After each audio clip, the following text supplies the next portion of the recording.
enough of that music. We open close tab. Hello. Welcome to Left for Random Talk. We stream this every Thursday. Let me just message this guy real quick. Close that. And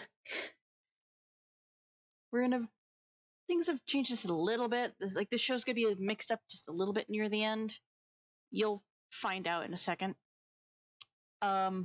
As always, I am joined by my friend Rev, who's currently muted, but he'll join us in a second. Hello! Yeah, there he is. Timing. And yeah, like I said, things have changed just a little bit for this show. I don't know if we're going to continue doing this little change that we talked about. We'll have to wait and see. Anyway, well, welcome, ladies and gentlemen. We are here. We are live.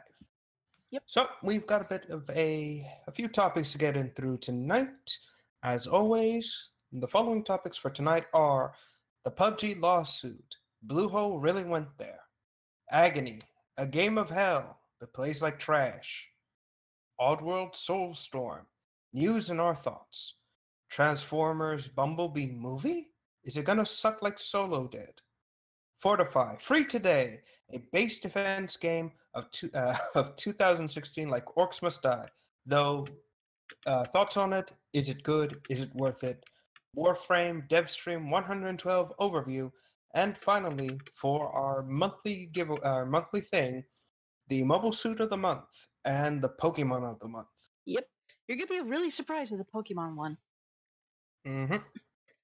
Now the thing is, for this episode, the game Fortified, it is a little panicky, so you're not gonna see it in the background as we talk until we get to its segment.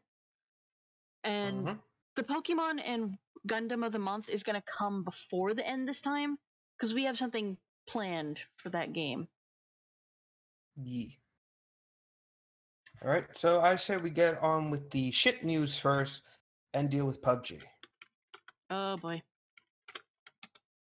Yeah, so as most of you might know or may not know, PUBG is a clone of Arma, which then invented itself as a arena Hunger Game style game, which inspired others to copy it. However, I would like to remind everyone that PUBG is a clone and a very shit copy of Arma. Yep. And yet they're trying to sue copycats. Why? Makes as much sense as you think. Anyway, so as you can imagine, so as many people may know, PUBG was a big thing. A game of its scale wasn't done or tried before, mostly because, well, meh, you know. But Yeah. a lot of people, are kind of interested in the concept of, the free-for-all battle simulation, and it can be fun, human versus human kind of thing. It's the closest you're ever going to get to Hunger Games, really. However, PUBG or Bluehole couldn't deal with the fact, for a while, PUBG was on the top of the world, could do no wrong. And then Fortnite came along. And it basically just... It did it well, better. it started competing. Yeah, it started competing, and it did it better than PUBG. I want to throw this at you, because, we talk about PUBG and Fortnite a lot. What about, H1Z1? You remember that game? H1's... yeah. Which I think was re-released as its own thing right now. Yeah, I think so. So, that's a game that's two clone games trying to do their own thing again. And wasn't, H1Z1 just a little bit better than PUBG? It was a mod for Arma, which is a game our friend Bill plays a lot. Well, I haven't seen him play in a while. Well, he would know more about it than we would. Unfortunately, he ain't here, so. Yeah, Bill can't join us tonight, so we might have Blob join us in a bit. We'll have to wait and see. Blobby may join. Oh gosh, anyway, this means that the bootleg stuff is coming back. Ooh, that'd be interesting. If he Eh, shows up, that'd be interesting. Yep. Anyway, but like I was saying, they started this whole shit show. And Fortnite, well, you see, the thing is, Bluehole can't deal with the fact that it isn't the top kid anymore. And, like all children, they lash out, as expected. Mm-hmm. And as you can imagine, they're pissed. And they, in fact, started to issue copyright claims, not on YouTube, but in general shit, like real world legal battle bullshit.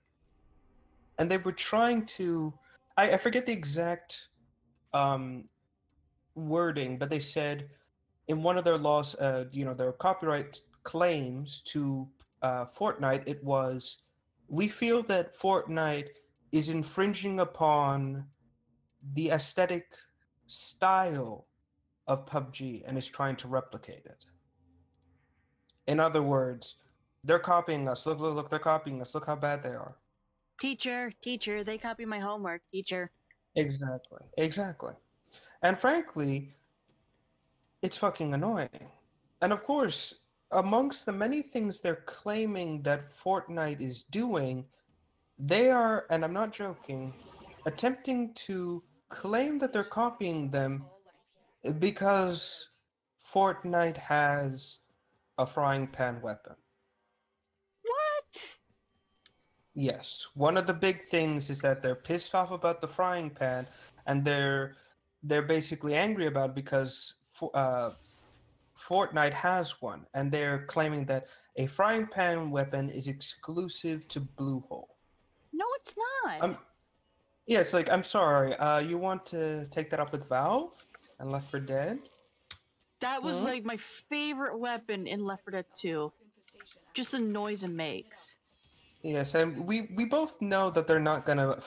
We both know they're not gonna attack Valve with this same bullshit. Oh no. Because Valve hosts their game. It's the equivalent of you attacking someone who's letting you live in their house, claiming bullshit. It's the same thing. And frankly, it's like go ahead. It's like a stable boy yelling at the king of his country. It's like, For you using have their horses. About horses. Exactly. It's like, idiot, shut up. I'm gonna be completely honest right here, like flat out. I have no goodwill towards PUBG. Period. Like, I respected them for what they did and all this, but this litigation, these lawsuit claims, and they're trying to take them to court, not in America. They're trying to sue them in China. That's where like their largest demographic is. No, that's not just it. It's also because one of their base companies is there as well.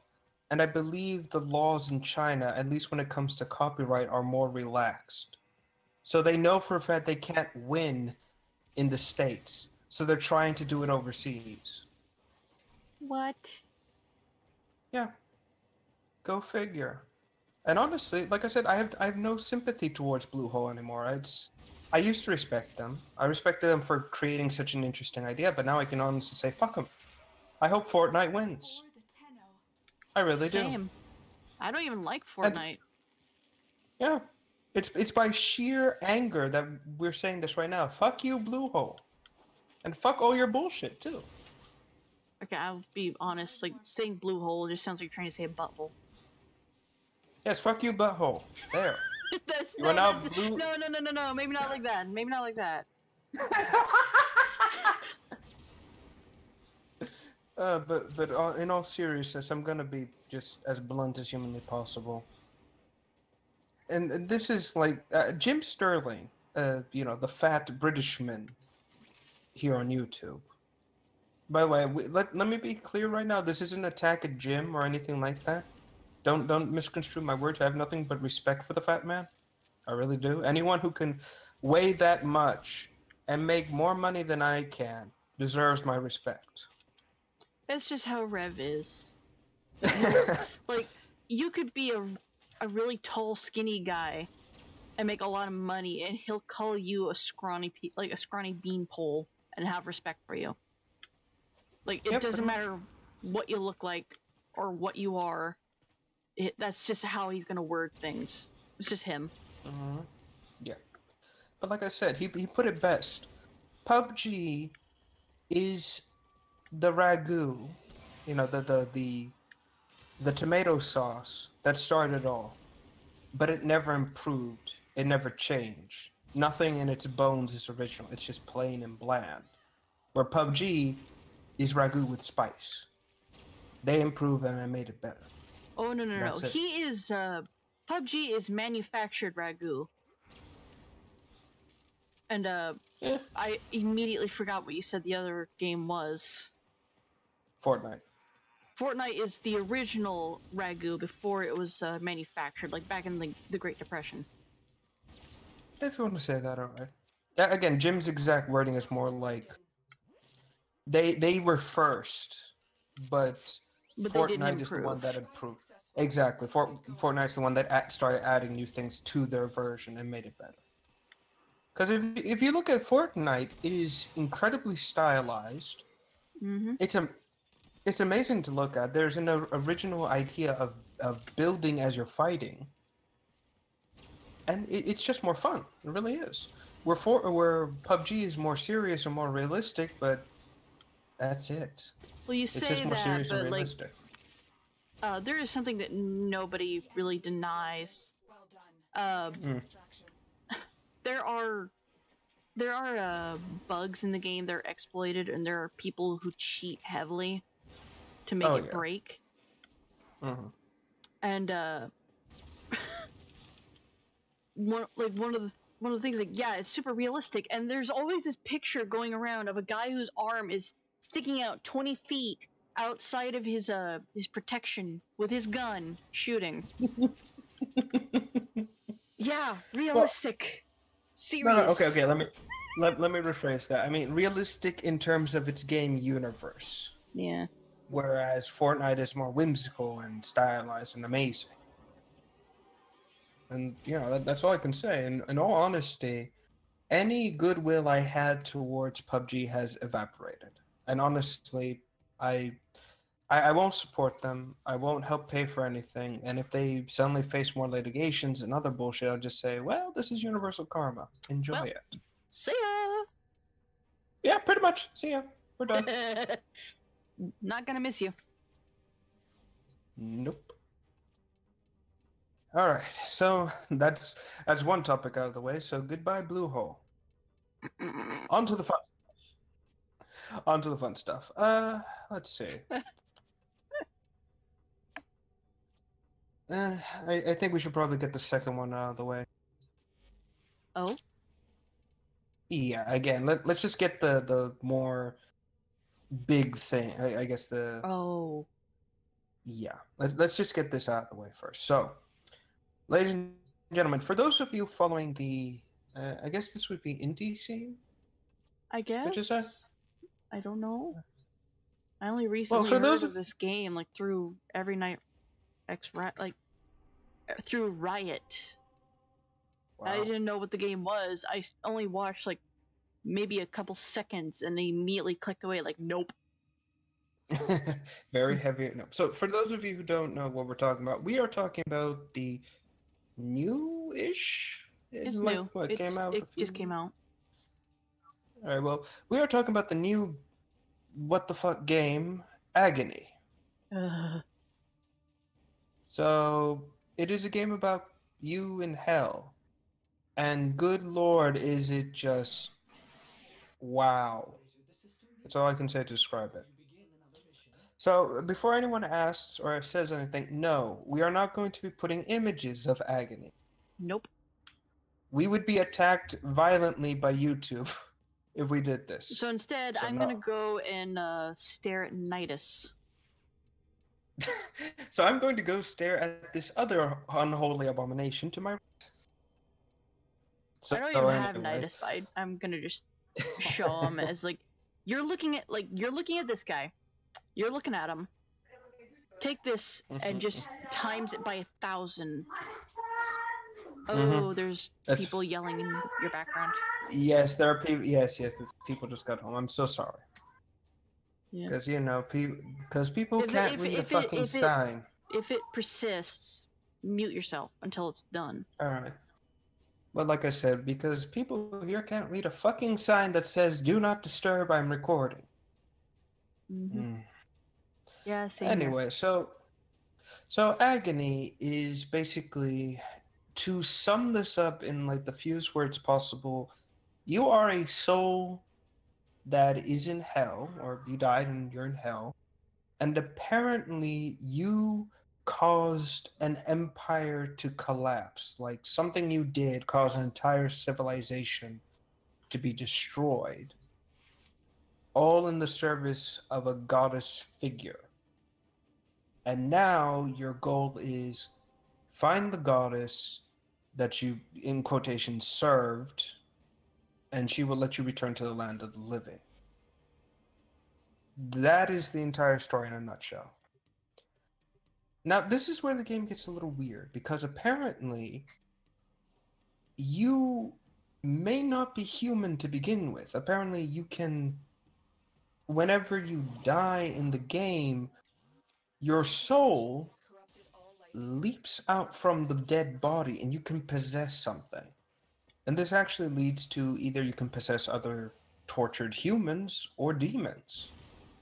It's kind of interesting. Like that's another thing about this. Like, it's heavy on the horror and torture.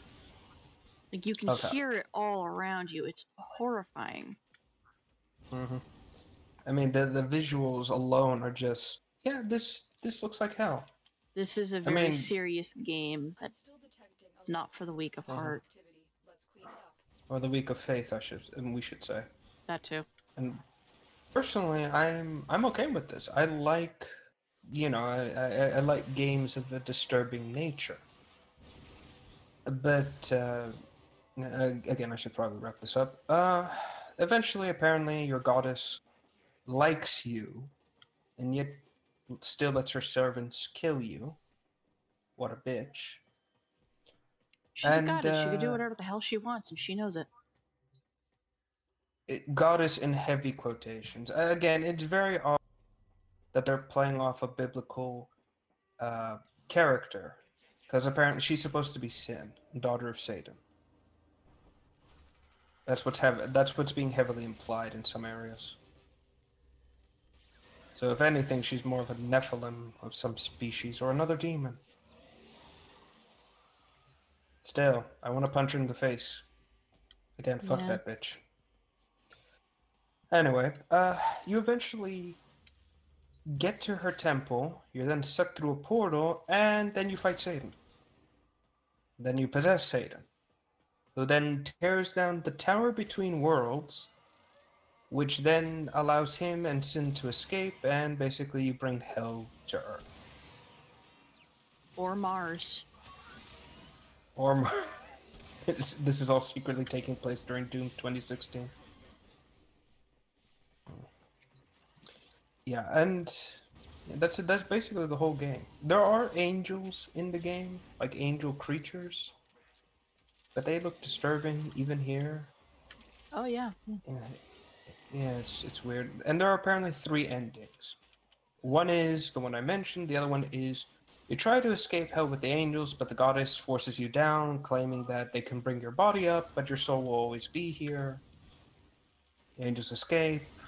And the last ending is you get transformed into a demon, and you're then kept captive by her as kind of like a guardian creature. So out of all 3 endings, the last one is probably the best one you want to go for. Return into a demon? Yeah, because even though you're captive in hell, you're a powerful beast, and you can, when you break your bonds, you can basically do whatever the hell you want. So, yeah. So, like I said, out of all 3, that's the best one you probably want. It's the only one that has any kind of closure. All that sounds interesting and amazing, yeah. But the game is anything but amazing or interesting. And here comes the nitty-gritty of it all. So. Yeah, like tortured people was nitty and gritty.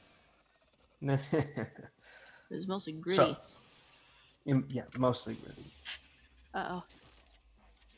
You're gonna sneeze. Alright. And it's Bless you in advance. Okay. I hate that. Like, you're about to sneeze and nothing happens. Yeah, it's so annoying. So you're stuck with that tickle in your nose. So anyway, as you go, so basically, the game is kind of graphic intensive. You know, in order to see everything quite well, it's very intense for that. Like, you need a 4K monitor kind of thing. But there are reports of people saying they have high-end computers, and yet it still runs like absolute ass. The graphics, if you're not playing on 4K, are so muddy and dark and just nigh on impossible that you literally cannot see where you're going. And odds are you're probably still walking into that flesh wall you were facing at 5 minutes ago. The enemies you probably didn't even know it was a flesh wall. Exactly. It could have been a rock. The game looks very, you know, just, again, it's very, how do I put it? Dirty. You know, as in a lot of the textures and graphics just do not look right. The lighting does not charge up as often, and as a result, you can't see what you're doing. Enemies have incredibly broken AI, leading to them spinning in place, you know, just jittering and spinning, or ignoring mechanics which the game has set up. For example, one of the demon types, hold on, let me look up its name. It's not a succubus, it's a different species altogether. Hold on. If it's male, it's an incubus. No. There are no incubi in this game. Okay. Okay, here we go. The Onoscelis. Onosceli? Don't worry, ladies and gentlemen, I am playing a Warframe that is based on a holy figure. We are safe. I'm running around as Oberon as you're talking about this. Yes. No, Onosceli are some sort of pain demon. Kind of like a Capra demon, if you want to look at it that way. And these demons are specifically in the game, they're afraid of fire. And one of the mechanics is you can go into areas and take burning bones as torches, and the fire scares them away. They won't go anywhere near the flame. And that's, you know, what the game sets up. But the enemies, these Onoscelis, will ignore it, and they'll literally go after you even if you're holding the torch, and you will die unfairly. Can you imagine how annoying that must be? Yeah. Then you've got other problems like mechanics being dropped. Your character's speed in the game is so incredibly slow, it's just not worth it. Some of the demon abilities you get when you possess demons are not that interesting, and you kind of wish you were running this game as that demon all the time because they're a lot faster and you can actually get through areas quickly. Puzzles are very broken, and you wind up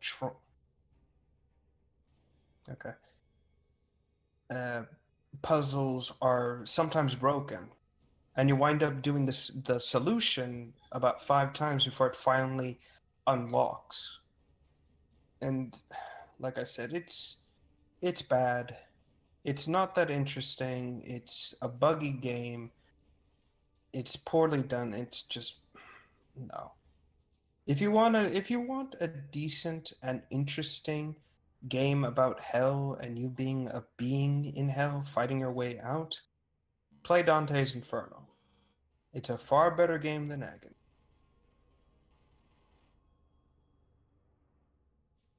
And that's just my stance on it. I remember Dante's Inferno. Yeah, it was was it even good? What again? It was all right. It wasn't like award winning, But for like a quick hack and slash game with a pretty okay story, it was alright. Like if you were to compare this to Agony, it's about 10 times better than Agony. Alright. So, like I said, if you see Dante's Inferno on sale on Steam and Agony on sale on Steam, go for Dante's Inferno. Mm-hmm. That I guess you could call it. This is Rev's seal of disapproval. That's what it'll be from now on. All right, 2 topics out of the way. We are on fire. Yeah, we were literally just talking about fire. All right, so we've got 1, 2, 3, 4. We got quite a few topics today. 3 left technically for putting Fortified to the last. Mm-hmm. Anyway, so I guess we can move on to again another short one. Transformers, a Bumblebee movie. I've been seeing trailers for it. It's really, just from what I'm seeing, I'm kind of excited for it. Wait, is it directed by Michael Bay? I think they got rid of Michael Bay actually. Yes, I want to see it now. Hold on, let me see. I'm gonna check real quick.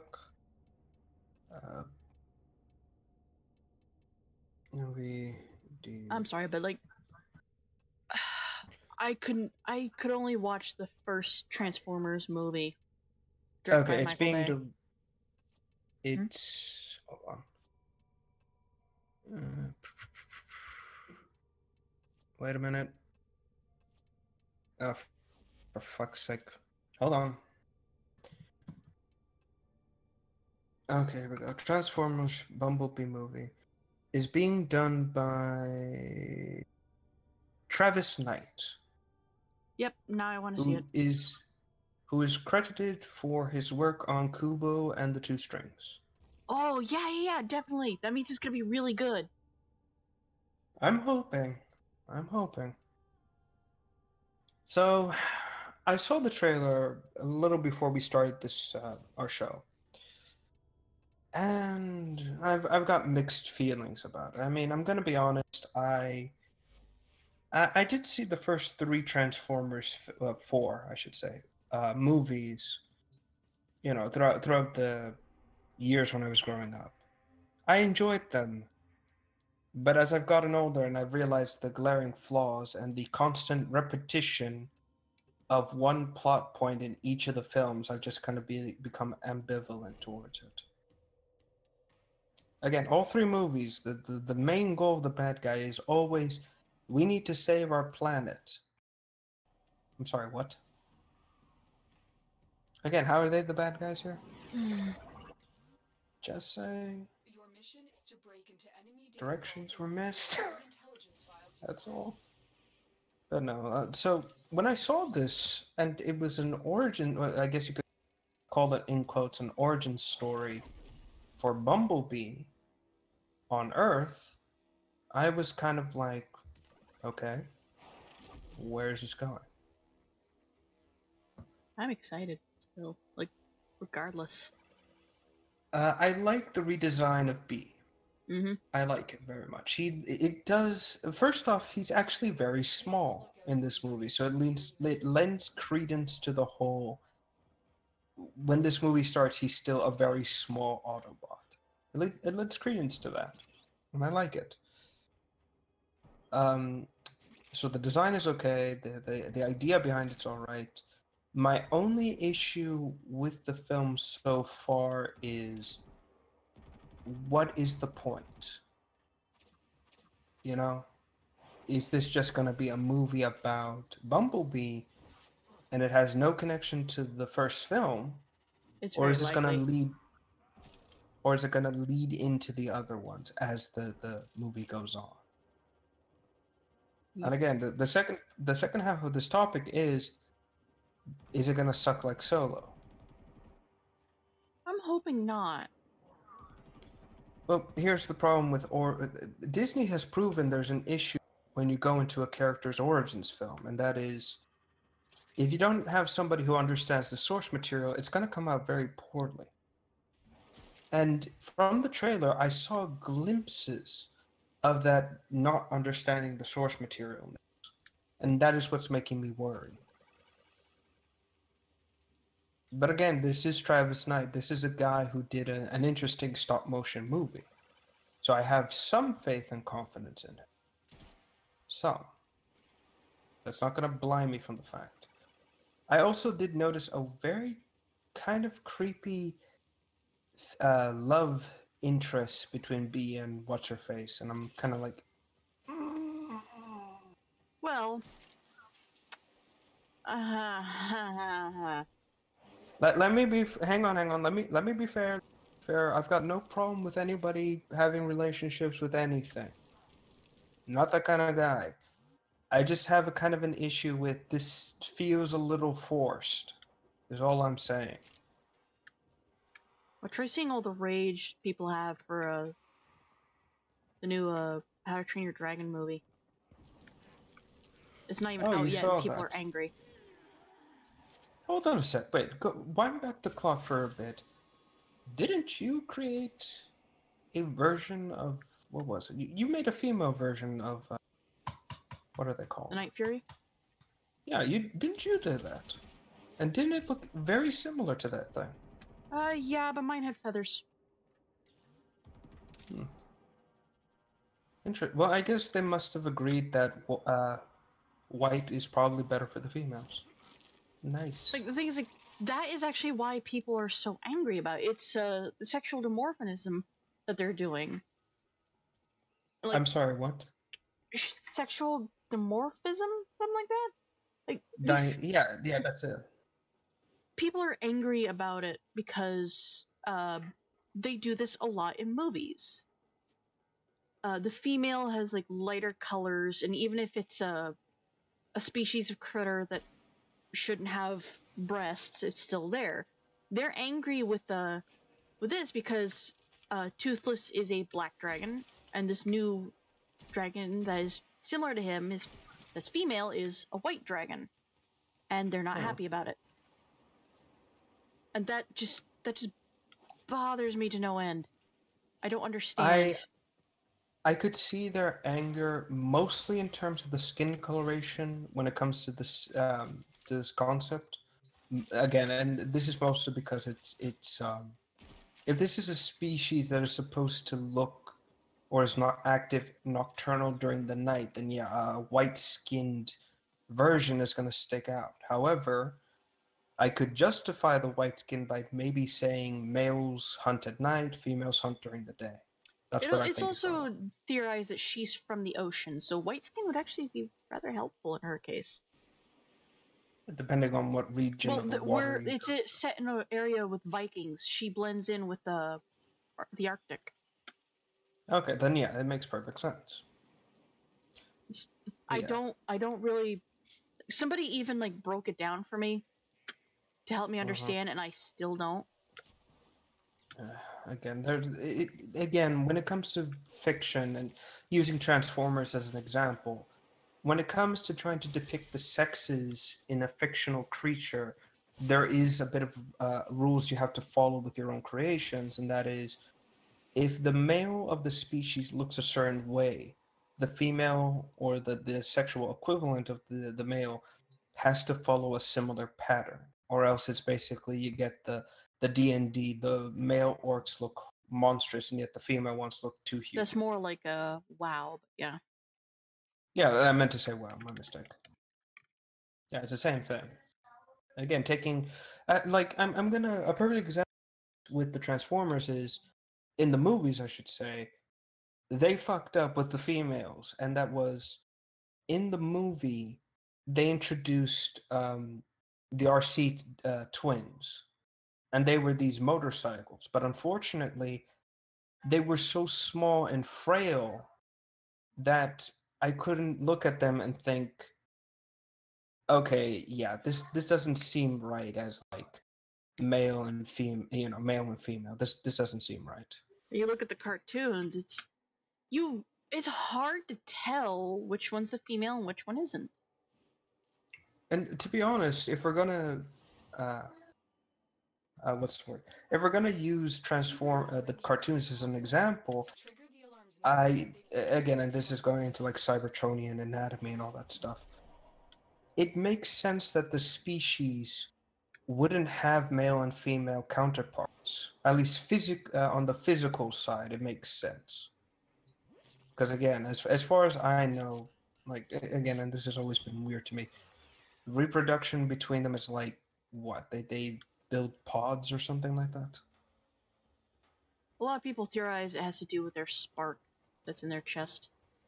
Oh yeah, the energy core, yeah. It's probably it.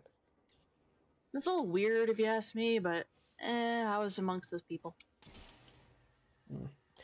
Like well, again, I admit I have an interest in Transformer anatomy and physiology, but that's more along the lines of how can I weaponize this? Yeah, you guys. If How you guys have ever seen that movie where they're tearing Warframes.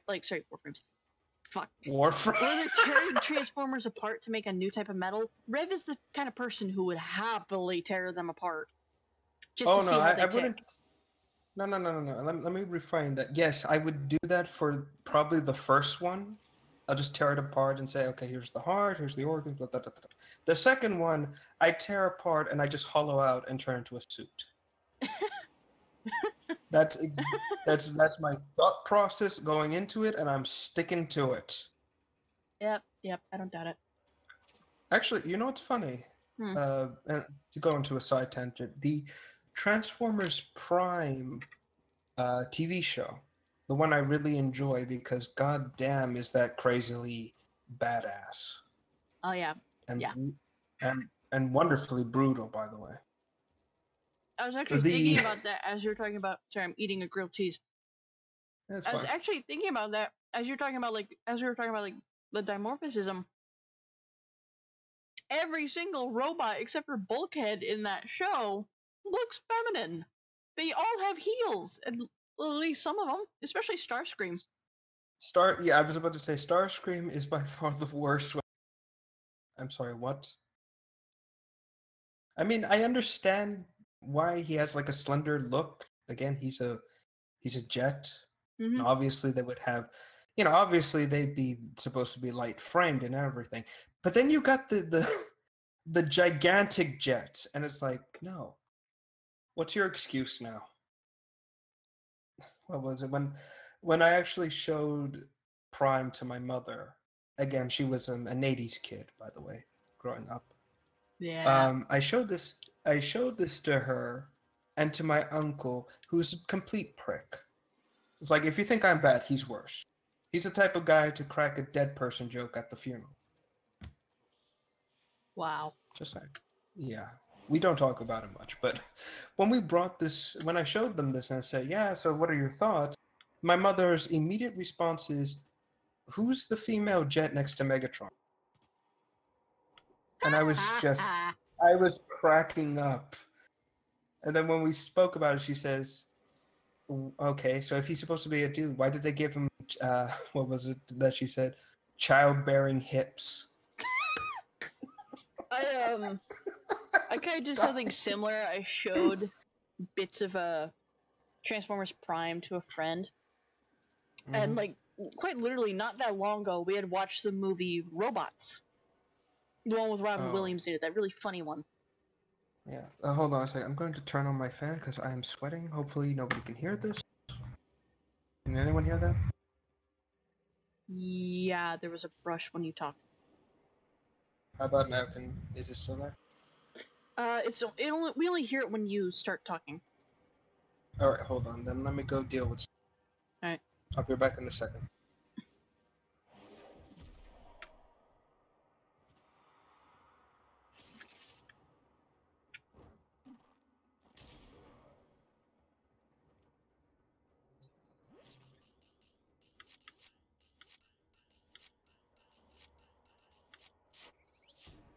Excellent work. A clean extraction with no alarms.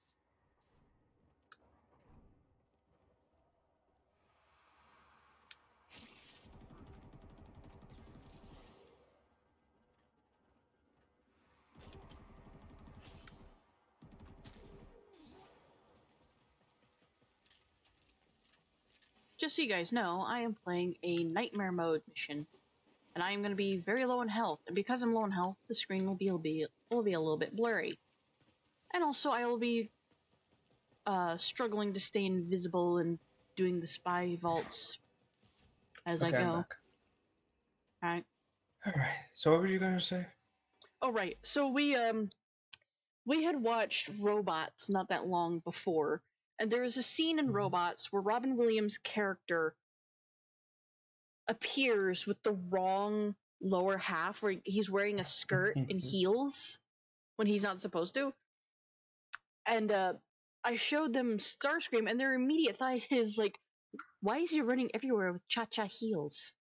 Because that is like the direct quote from Robots. Like, I didn't just run over all the way here in cha-cha heels.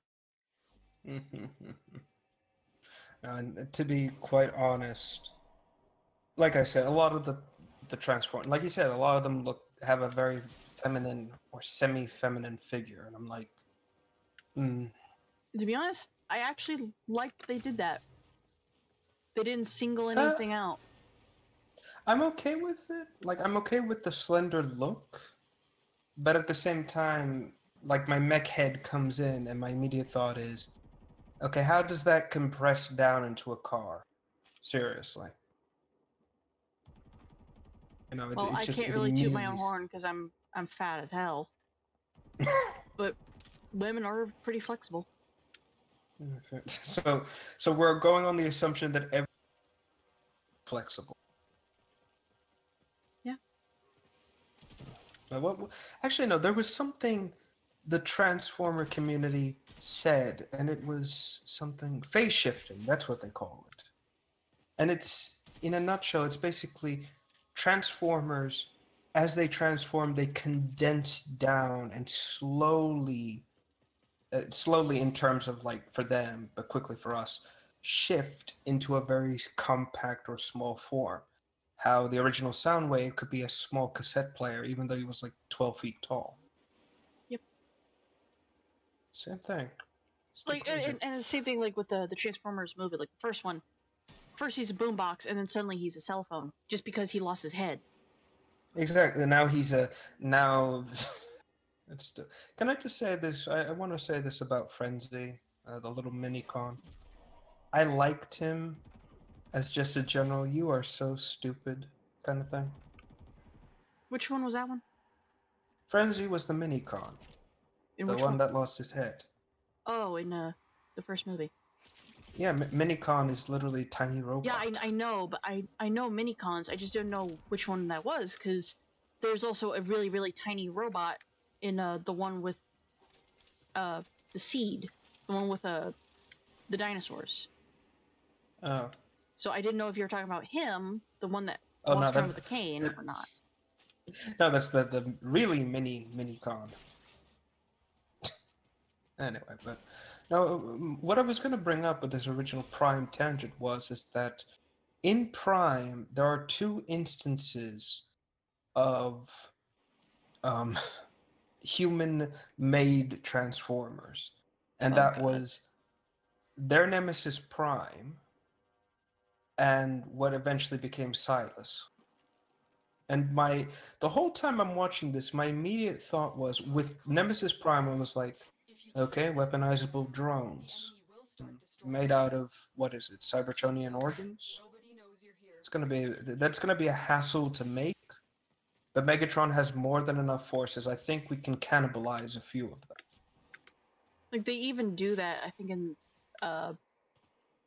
like Revenge of the Fallen. They actually do that. They cannibalize. Yeah, they can. Yeah, exactly. So it can be done. So bring it on. Let me just get my power tools, and we're good. And the second one is obviously what I would probably do to myself. And that is, you know. But if we can get back on focus, because we're now talking about like feminine hips and all that stuff. We rambled again. We rambled. But luckily, it did not take us. It did not take us an entire hour to do that, though. Or drag us down into an even darker pit than we are used to. Mm-hmm. Darkness, no. Dark. But Hello, like darkness, I said, my old friend. very Actually, there is one thing I know people have already started to bitch about with Bumblebee, What? the new design. His helmet, when he goes into the fight mode, looks more like a wasp, Well, yeah. and they've started to just lash out at that. It's like, are you guys serious right now, dudes? Hold your energon cubes. You're fine. Hello, your mod is back. Hi, Equinox. Oh.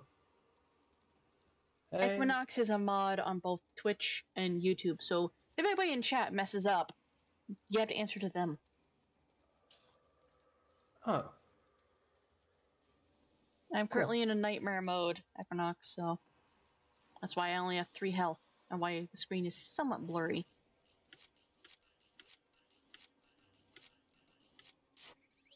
Okay. Anyway, what was I saying? Oh yeah, so like I was saying, it's like everyone chill out. You're fine. You don't need to freak out about the freaking Helmet? helmet. Plus, they're Yes. like, have they ever seen the face of a bee? It's like, the same at all? thing. There are there are bees that look like that. Yes.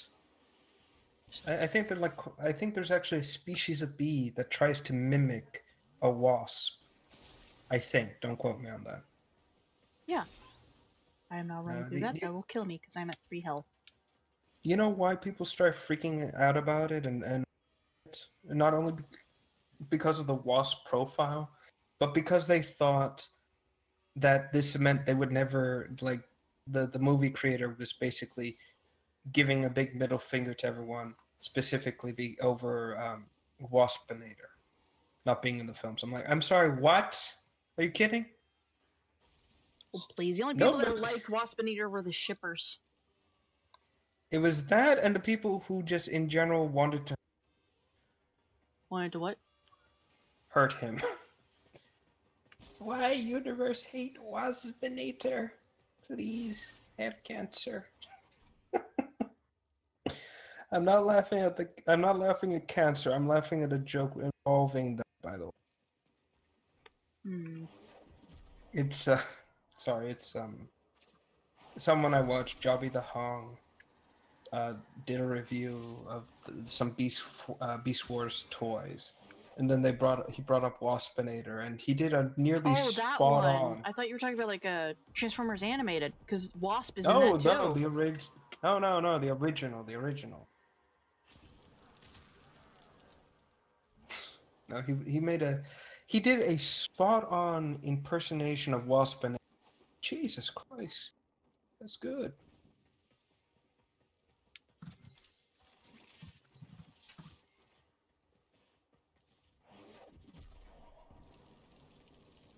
Anyway, so yeah, I guess our point here is we're gonna be.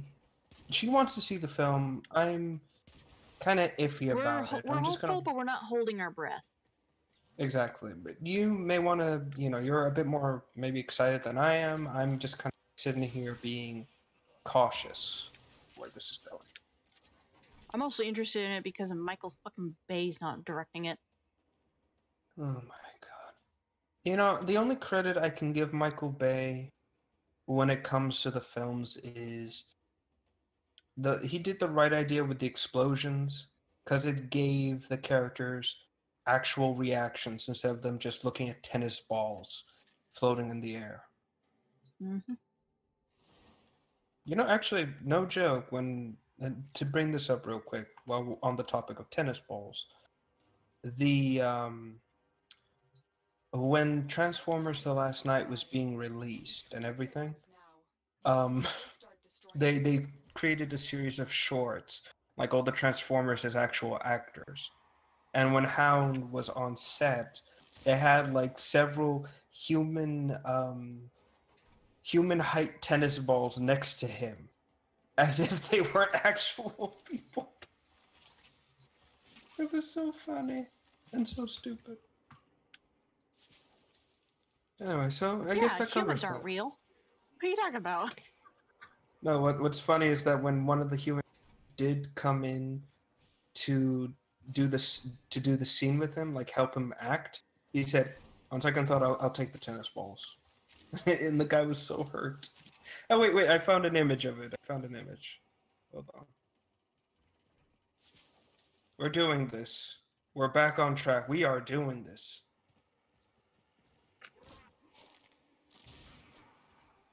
All right, I can pause the game a little bit and show the image.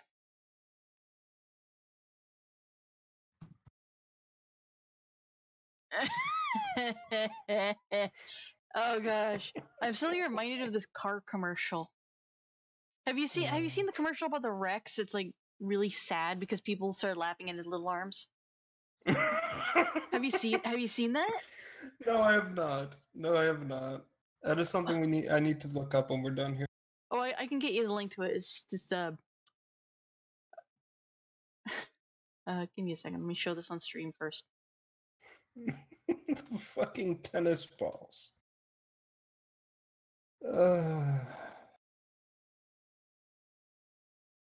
This needs to be a thing It actually now. takes up the entire screen. Oh, jeez. I like the little head of Bumblebee. Just looking down.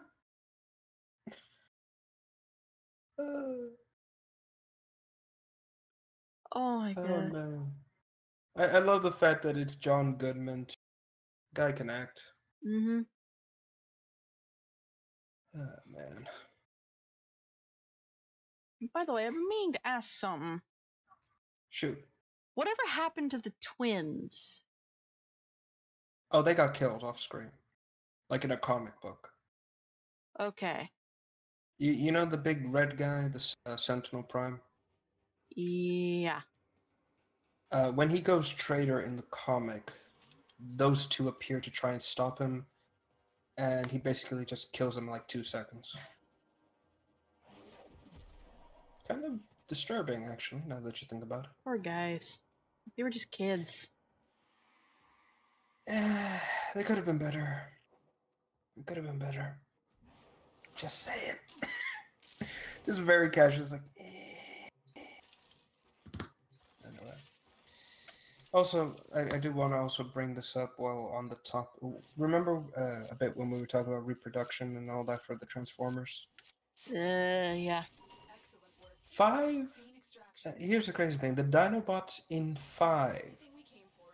have spawns, tiny baby God. Dinobots. Yay! You know what? I'm gonna show it because fuck it, this is our show. Enemy sensors. Oh, good, because I just dropped down. There's like quite a few enemies on the other side of this door. Things to know about HH. I love dinosaurs. And dragons. And monsters. They're disturbingly cute for some Well, yeah, reason. they're babies. I mean, more so even for robots. Oh my god! Yeah, Oh my god, Rex looks so derpy!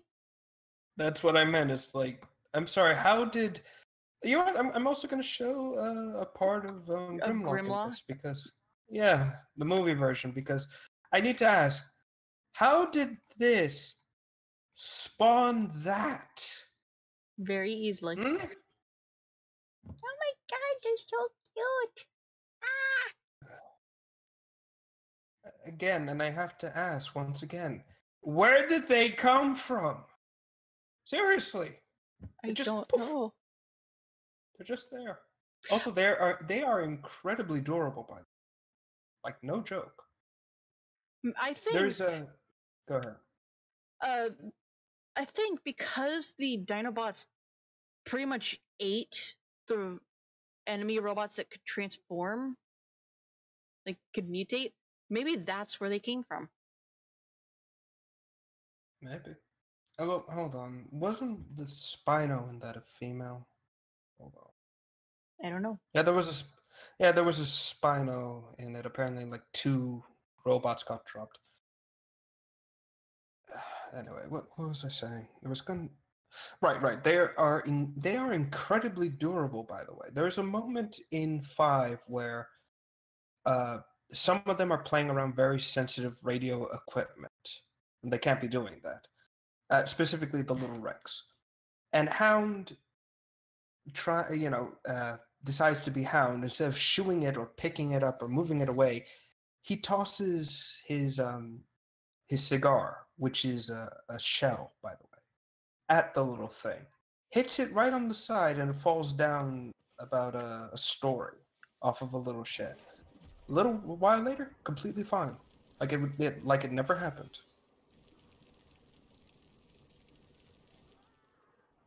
I mean, these even as babies, these things can take Well, yeah, they're crazy. made of metal. Yeah, but this thing literally took an empty shell tossed by a transformer 5 times its own size, and yet walked away as if it was nothing. Kids have future. These kids have a future. Just saying. Just saying. Also, apparently there was 2 cut baby Dinobots as well, including a baby Spino. Yeah, you said. No, I mean in the first movie, or the 4th, I should say. Yeah, They were. you said it before. We heard you. Oh, my mistake then. Well, like I said, it's just weird. I don't get why they were cutting so much. I think they cut it just so they could stick with like the original 3.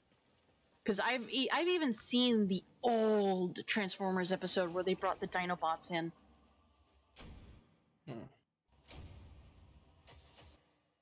All right, fair enough.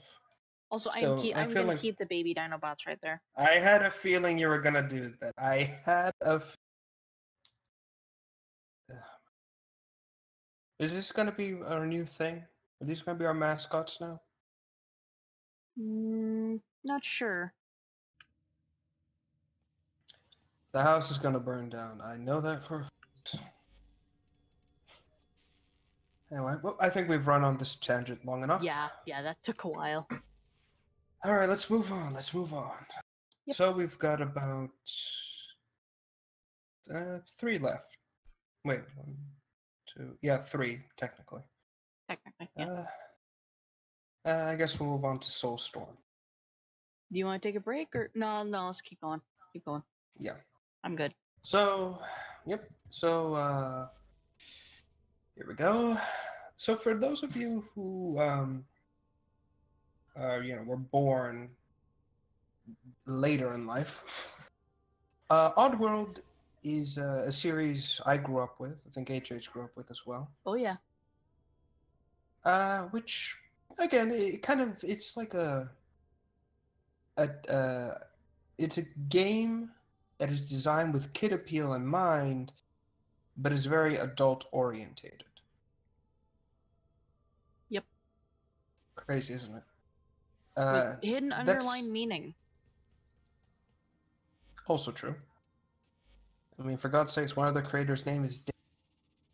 His name what? His name Dick. Oh, so yeah.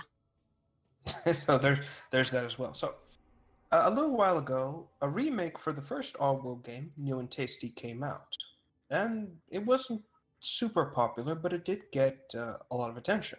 A lot of people, myself included, decided to start supporting the new group behind it, which was called the Oddworld Inhabitants. I believe that's what the new company's called. I think. Don't quote me on that. And now, in actually relatively recent years, they've come out with a remake, a pseudo remake, reboot sequel to Oddworld 1 called Soulstorm. Ooh. Have you seen any of the art for Soulstorm? No, this is actually my first time hearing about this. I'm gonna show a lot. If you want to put it on screen, by all means, go for it. Now, let me preface this very, very importantly. Oddworld Soulstorm is much darker than the second series. And that's saying a lot. Sorry, the second episode in the series, and that's saying a lot. Like, here's the thing, like, the series already had a sequel. So, this is, like, what is this? Is this, like, cutting between those two, or is it just its new, new thing? It is a remake of the second game, but also a reboot of the events. So, it's still the same story, but it's now being changed and redone. Ah. Yeah, so the new Abe for the game, right here. Give us a second, folks. He has to send me the image. Mhm. I have to save it and then put it up on screen. Mhm. Oh wow, he looks different. Yeah. He looks good Apparently, too. yeah, quite young, surprisingly enough, because when you saw him in the new and tasty, exactly the same. Apparently, and this is my own headcanon, I believe that the younger look is attributed to the fact that they're no longer in the factory. So all that smog and everything the factory's produced is gone. They're actually recovering. So yeah. However, it is a lot darker. Like a lot of the Mudokons, the alien species, are being brought into a prison this time around, and they're being experimented on. And there is an overlying tone of World War II. Oh You know, boy.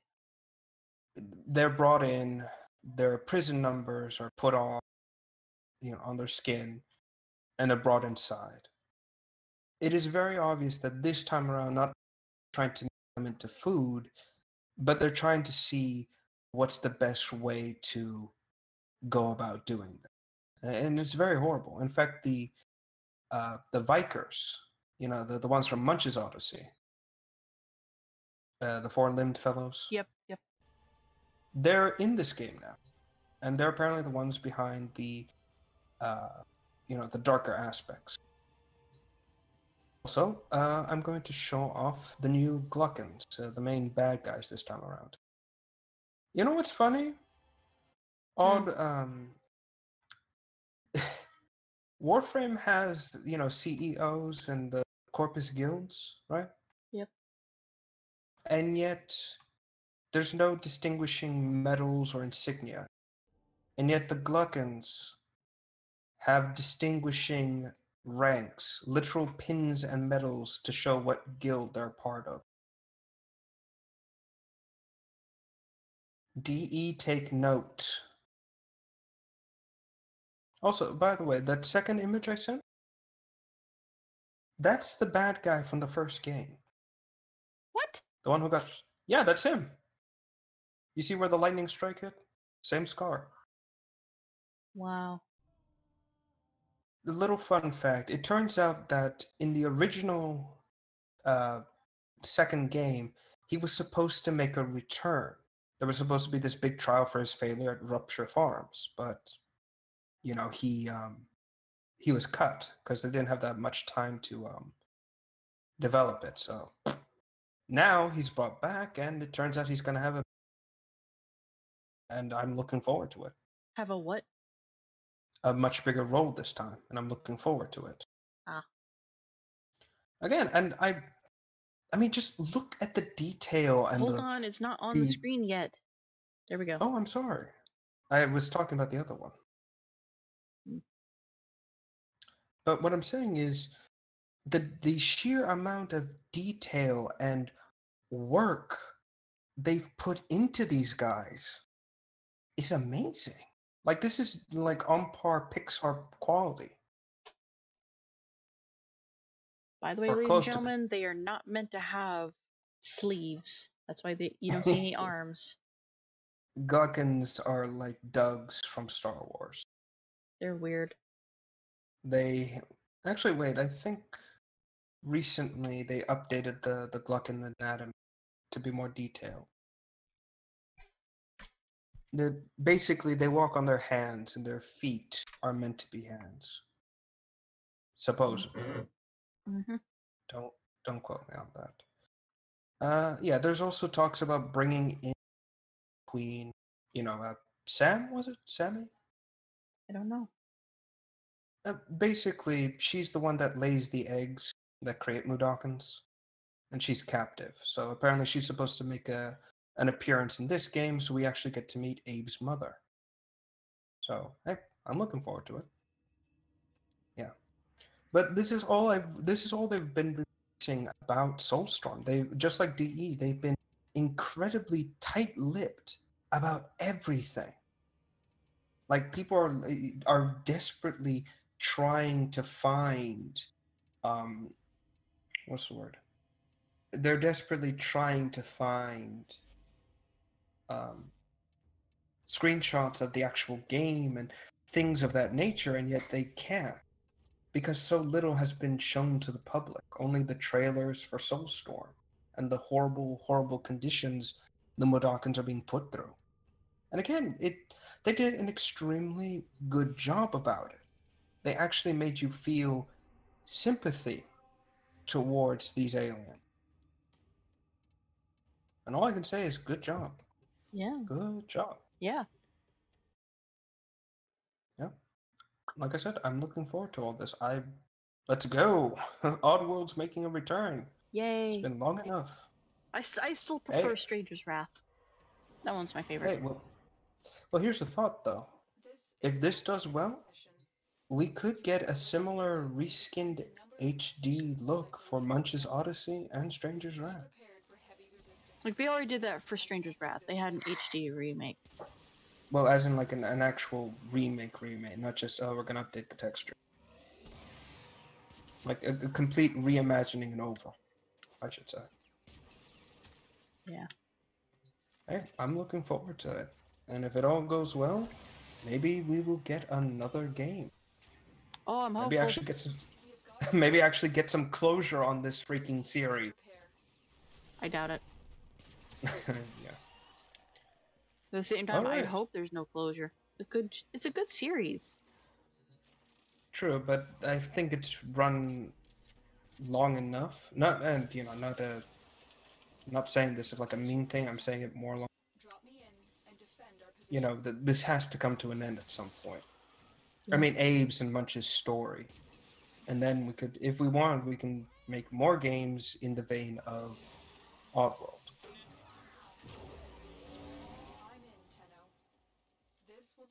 Yeah. Yeah, Alright, I'm just doing a mobile defense.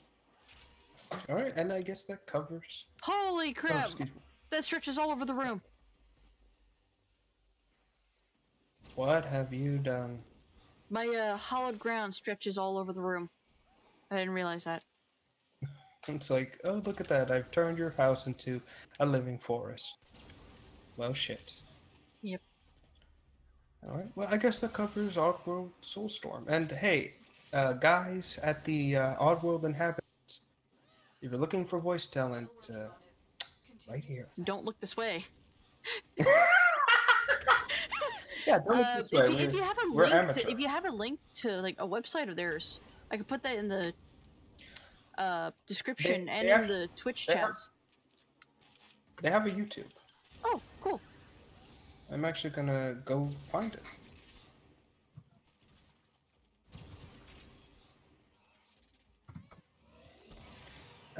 Yep, the Oddworld Inhabitants. Here we go.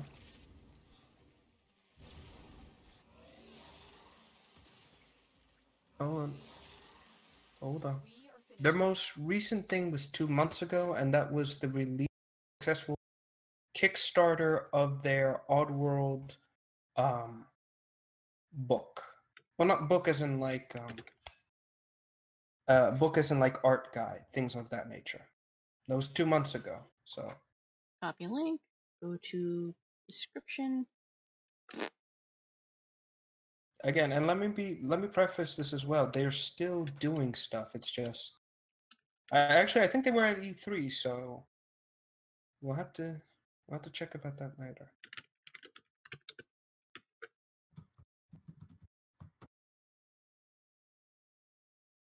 All right, there we go.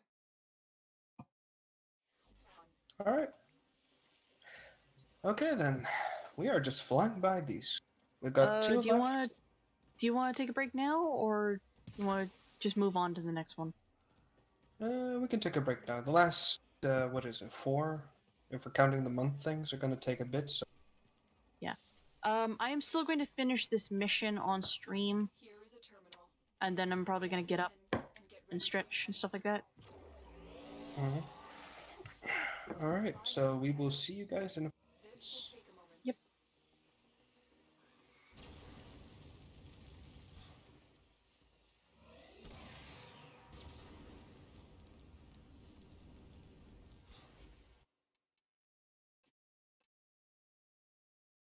Alright, now it's just me and the audience here. As I said, I'm gonna finish this mission. And then I am going to start playing the intro slash outro music on repeat. And if that gets annoying for you, then just tab away and come back. I want to finish this mission before I get up.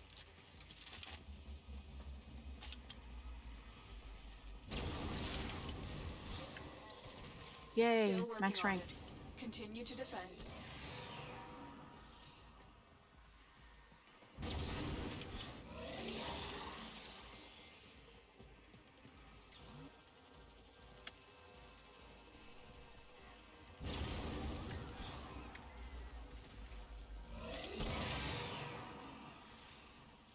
Yeah, I'll listen to this. Yeah.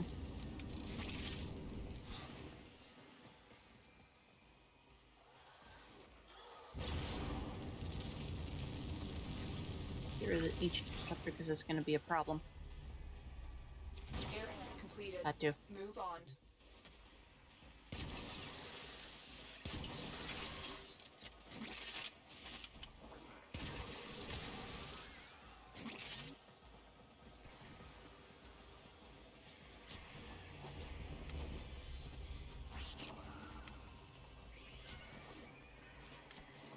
Nobody likes the flying things. Get out of here.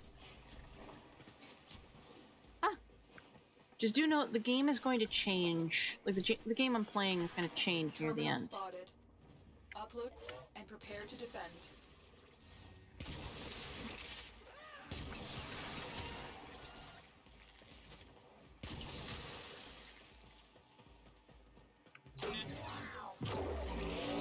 I'm in.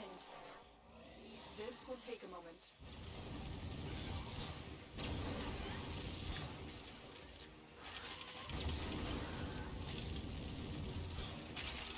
Get out of here.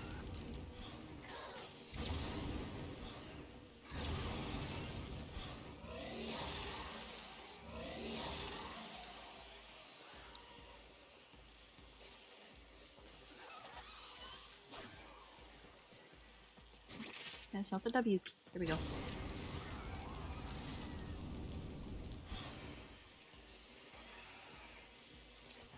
Working on it. Continue to defend.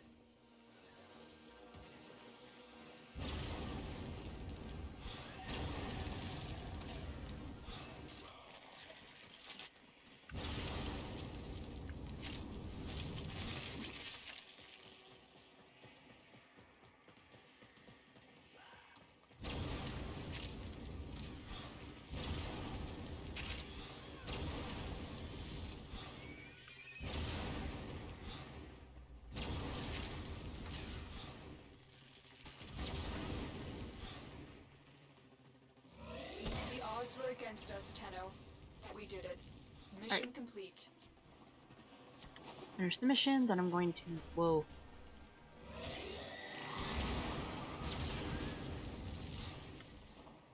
I'm going to take my own little break.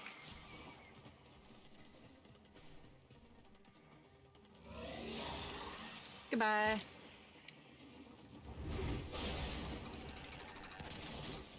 Wrong button.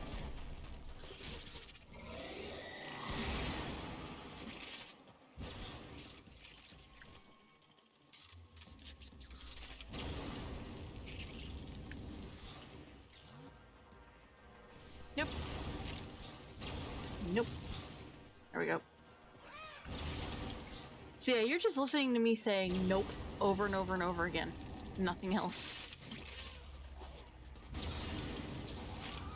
This is like the only commentary I got for this. And done.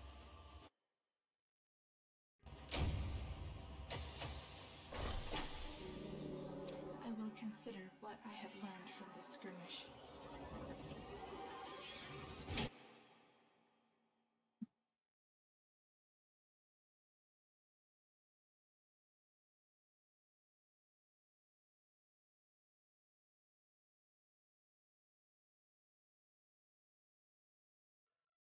Alright, there we go. My Oberon is now max rank. I am going to take a break now. As I said, the intro music is going to be playing on repeat until we get back. So if it gets annoying for you, just mute it, tab away or something. And yeah. See you guys in a bit.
Okay, well, I'm back.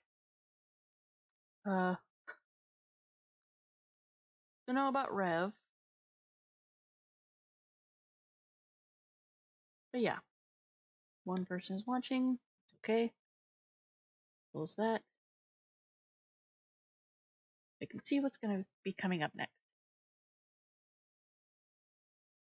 Alright. I'm just now seeing that Equinox is leaving. Have a good night, Equinox. Sorry if I missed your message. Yeah, I missed it by 4 minutes. So now we gotta wait on Rev, which is alright. I've been streaming this like for an entire weekend straight.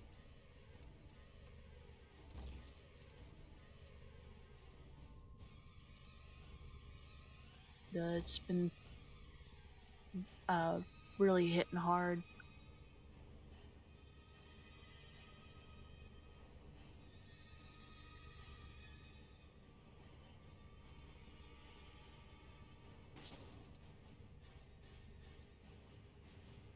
Let's see. Fire. No, it's here we go.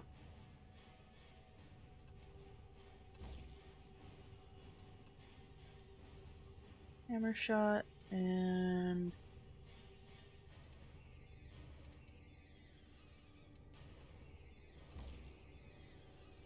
doesn't change anything.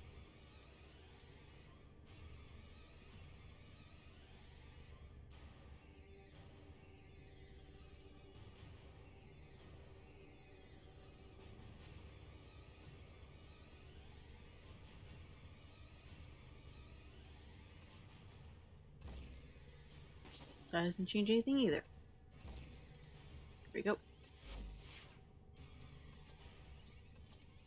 Equip my Banshee Prime.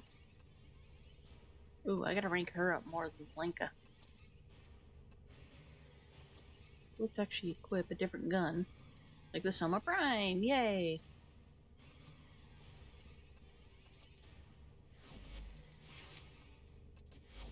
This thing is really freaking loud.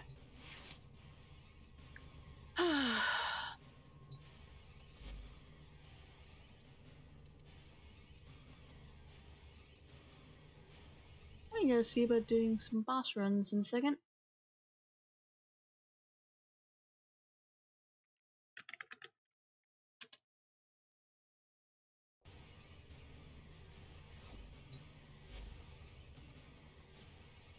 Inventory.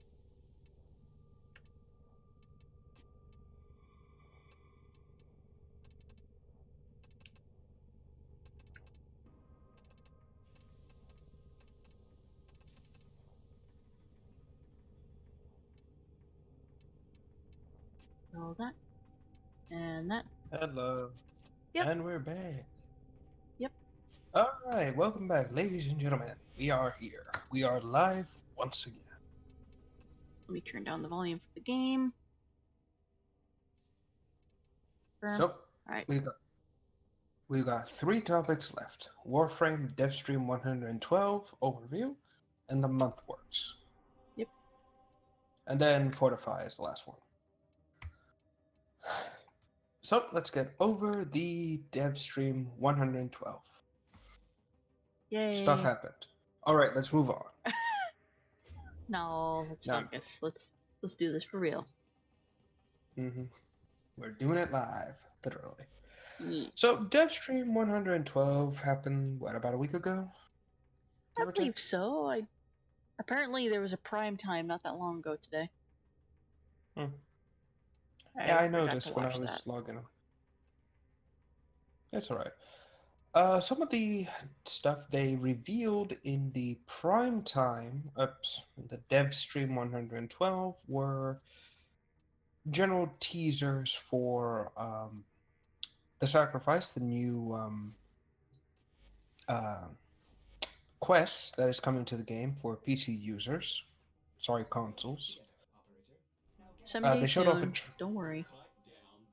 They showed off a new teaser image for the Sacrifice, which was Ballas looking menacing, doing his best Thanos impersonation with his freaky arm. He's just standing there menacingly. Actually, somebody has already put the Infinity Stones on his hand. Yeah, that too. So, so all right then. Uh, a few things. Excalibur Umbra was shown or talked about, not really shown that much. Let's see. Oh yes, some new weapons. I want to say. I believe so. Yeah, one of them. Here we go. The Deathstream overview page. Sorry, I was looking for the page itself. So, hold on. Oh, I didn't mean to click that. Yeah. So some new weapons were shown off. New melee weapons. This is a mobile defense One of them looks to be an infested sword, and the other one, what they're calling, is the Grenier. Actually, we'll talk about that when I show the images. A new Grenier weapon and a new sword. Well, 3 new swords. So first off, the new infested weapon called Infested Heavy Sword. And since you've got Warframe in the background, well, I guess that counts. So, yeah. Yay.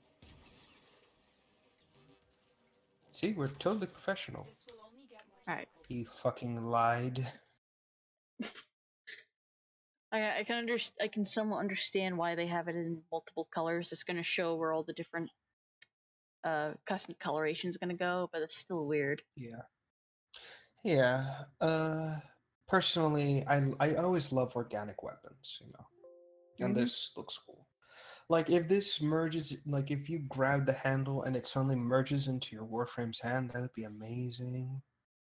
It's like, fear me and my 1/2 of a crab claw. Crab rocket. Crabs everywhere. That's a joke that that only a few people will know. But yeah, it's now on screen.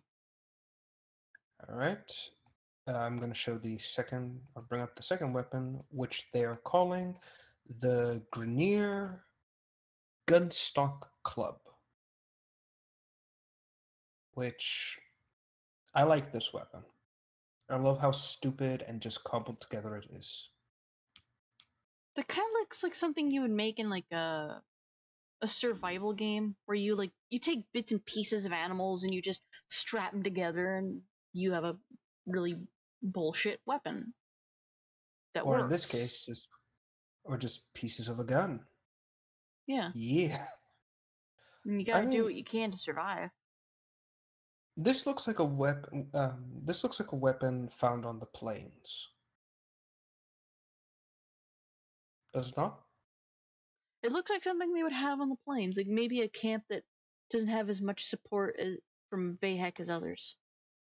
Yeah, like very, very far into the plains of Iolon, very far from the other encampments, and they're just barely scraping together. Mm-hmm. Actually, fun fact. Again, this is going to a bit of promoting my own story. Some of the concept work I'm doing for War for Origins, the Warframe's fan story I'm doing. And this is like further into the book itself, like well after, I guess book 1 is over, more into book 2. I do have the Grenier Remnant, which is as it sounds, it's the remains of the Grenier, and a lot of the weapons are cobbled together and put together. So maybe this could start making more appearances in that point. Yeah. So hey, one of my problems are solved. And finally, this very, very odd sword, which I don't know what I'm looking at, really. Oh, that looks like it combines a Nikana with a machete. So it's probably like, Or no, like what's the word? A scimitar with a machete. yeah, I see it. I see. I guess this is supposed to be one large blade in one hand and the short one in the other. Yeah. I'm all right with it. I mean, it looks cool.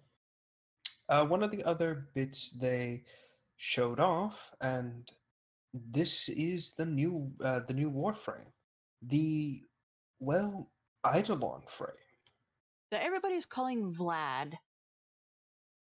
which I totally disagree with. He should be called what his concept name is, Revenant. I But like to be that in honest, the stream we just see Lotus wiggling her head because I'm set to solo mode. I love that. There is actually a The GIF of this guy. Yeah, I have the gifs are here, but I don't know if they load into the stream. Or if they would. I am willing to try this time. Go ahead and send the GIF. Alright. I'll try it. Oh, sorry, it's a video actually. Well, it's GIF cat, so let me see if I can like. No, just send the link. Open. Yeah, no, I was trying to open it in a different tab, so it's. I think it's still going to be in video format because it's GIF cat, and they never really compress anything.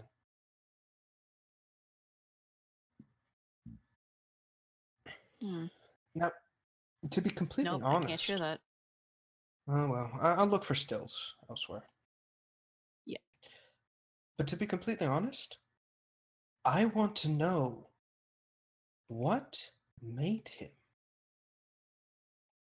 I know, This right? is this is the first sentient Warframe we've ever seen. And to be quite honest, I mean, it's a bit scary when you think about it.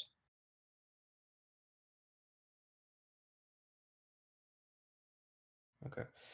It's a bit scary, to be honest. Like, is this an empty shell like the other Warframes we can command, or is this a living, living, breathing, in quotation marks, being like the other sentients?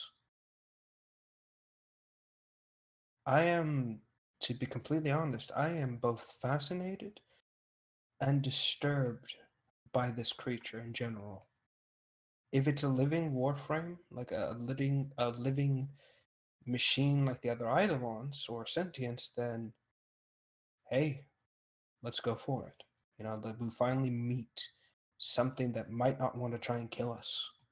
But if it's not, if it's literally just a Warframe that was built from the Eidolons themselves, then well, you know, there's always going to be that what if factor, that lost what ifness to it.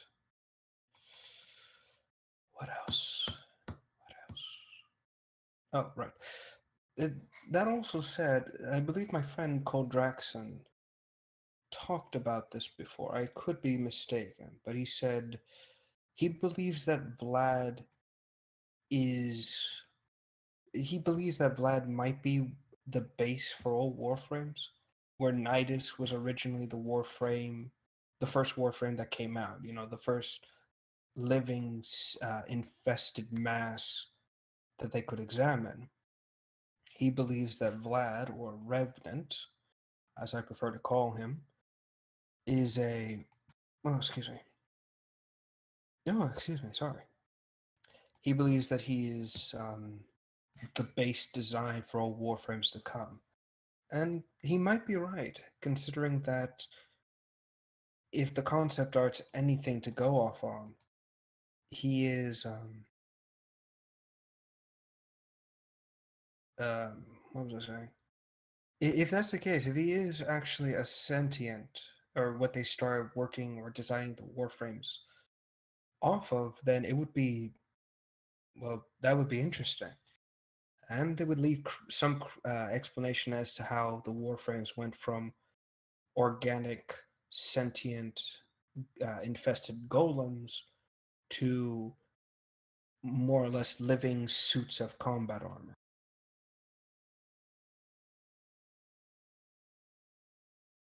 Okay, HH brings up an interesting point. She says, Revenant in D&D terms is a person who died and comes back in flames and fury, seeking vengeance against their killer. So maybe that's what Vlad is. Maybe he's actually maybe he's actually some sort of eidolon or sentient that's inhabiting an incomplete Warframe's body. Maybe this thing is like an Australian folklore or legend, like the Wendigo, Bigfoot. Yeah, I said it. Yes, he is. He is wreathed in eidolon flame. So, oh, actually, here's a crazy thought. What if he's actually Gara's operator, taking new form inside what was remaining of an eidolon? Yeah, that would be crazy. And if it's true, then that would be another instance of a ghost in a shell, like Rel was, or any of the other transference accidents. Get to a terminal and prepare for enemy Yeah. resistance. For the Tenno. Hold on, let me check what else. Yeah, I think that covers everything from stream 112, I think. I mean, unless I'm missing something. I mean, they showed off Vlad's powers, where it's very vampiric, vampirism. And I'm starting to get the feeling that this is actually the result of two Warframe concepts being smashed into one Warframe, which kind of worries me. Honestly, and this is just my point of view right now, I think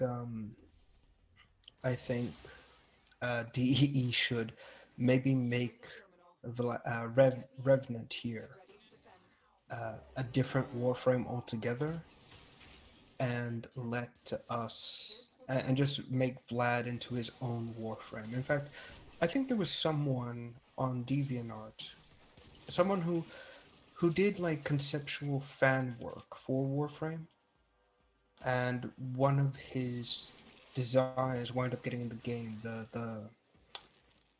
an infested weapon he designed, and it was it was interesting. So maybe maybe they could talk to him again, and maybe this time he would be interested in, maybe they could talk to him and have him Continue to defend. and get his Warframe, his original Vampire Warframe concept from him. That would be interesting, and I'd be fine with it. I'm just gonna look up his the concept art of it real quick, and I'll find, when I find it, I'll link to the DeviantArt page if I can find it, like always. And always give credit to your fellow artists. Yeah, I said fellow. Yeah, I can't draw for shit, but I can do stuff. Area completed. Yeah. Move on. Oops, sorry, the stream went away from me for a moment. Hold on. Alright, see you around, Spirit of Lutril, real quick. HH, is someone still behind you?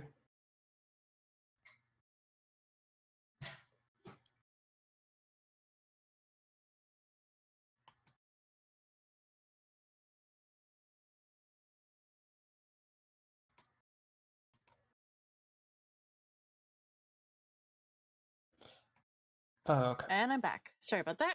So sorry about that, people. Oh, thank goodness. I was running out of fuel to keep blabbering Yeah. on about. Now you know what it's like for me when I do my Warframe streams. But yeah, Spirit. I've pointed this out like during when I was back from the break. Spirit of Laurel, aka Last Equinox, Drop me in and is a moderator on the Twitch and YouTube chats, and they left quite a while ago. Oh, I'm sorry, I wasn't. That's right. Yeah, as you can tell, I wasn't paying attention to the thing. But yeah, I was just like, "Meh." Revenant is a undead spirit This will take a moment. that comes back in hellish flames, and they will stop at nothing to get back at the person that killed them. Like, they can tell if you're dead or alive, and there's like, the only way you can get rid of them is through like a a very rare holy spell. Somehow I doubt we're gonna be able to do that against this Revenant. I really doubt it. Like, if this is Vlad, then Continue to well, I don't really agree with people calling it Vlad if its name is Revenant, which means something completely different. Exactly. Again, this sounds to me like Rebecca and the rest of the DE crew just kind of took two Warframe concepts that were completely different from one another and smashed it together without really putting too much thought into the repercussions. Again, no, Yeah. if you know, I say that, but I'm not trying to be mean about it. I'm saying it in terms of like, you know, general. Okay, I can't find the guy's DeviantArt anywhere, but he's well known, so they should be able to recognize where this is from. And again, if you're watching this, whoever you are, let it, you know, we're not trying to Please steal do your let us work. know. Like, we don't want to take credit for your artwork. That's not what we Exactly. do here. We at least try as hard as we can to find the source and give them credit and leave links to theirs. prepare to defend. But if we Exactly. can't find you, usually it'd be smarter to just not show it anyway. Yeah, but this guy's well known throughout the forums and everything, so odds are he'll, you know, people will know who he is. And then they can point him to us, and then we'll fight. No, I'm kidding. But yeah, that's the general concept that this Yeah, guy came up it's with. not on And screen yet. oh no, I just was talking to you in general, but okay. Yeah. It's very sad. Like okay. Anyway, the guy Here we go. also. So as everyone can see from this concept here, this Warframe idea is basically, you know, imagine if Dracula was in Warframe. And I think the design works. I think it's fitting for Warframe's themes and aesthetics. I found him right away. Oh, good. You have to search on Google. God. Red Skittles DA DeviantArt. Red Skittle. Why? Why is it not? It shows in the corner.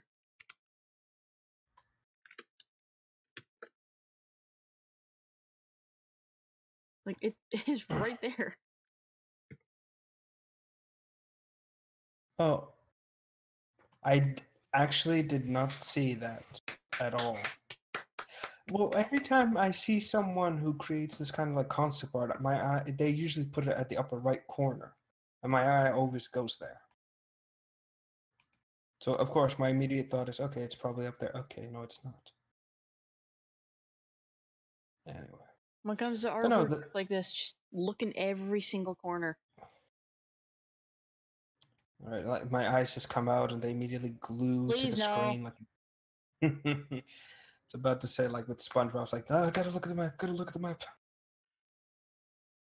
Anyway, right. But what I was gonna say about this guy is that he's incredibly talented, and a lot of his concepts are this very wonderful, organic, and mechanical designs for the warframes, and I really love it.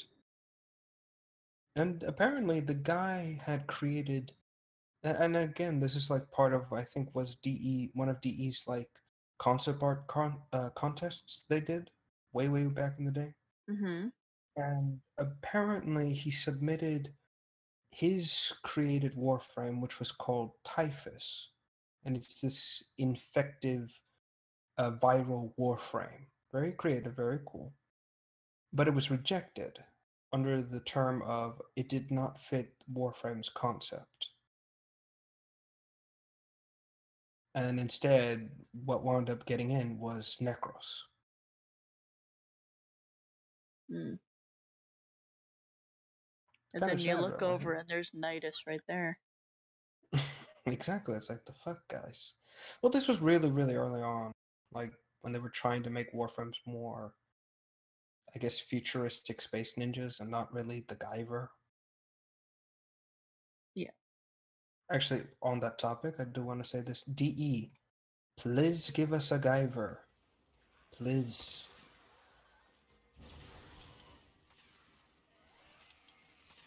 And I realize you have no idea what I'm talking about. Nope. In a nutshell, a Guyver is, or was, Warframe before Warframe, but with more organic aspects to it. Okay, when we're done here, I'll show you some stuff. Anyway. But yeah, I find it kind of weird that now they brought Vlad in, or Revenant. And again, I can't help but wonder, are they... Are they what? Rev? Rev? Okay. No. Well,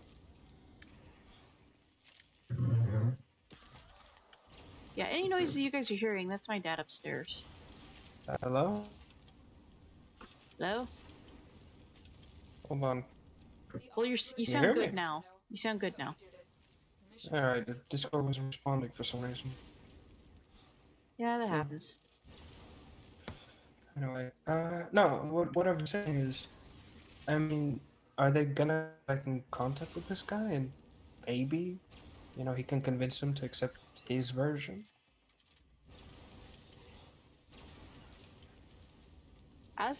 Somebody should ask him to make Disney versions of Warframes.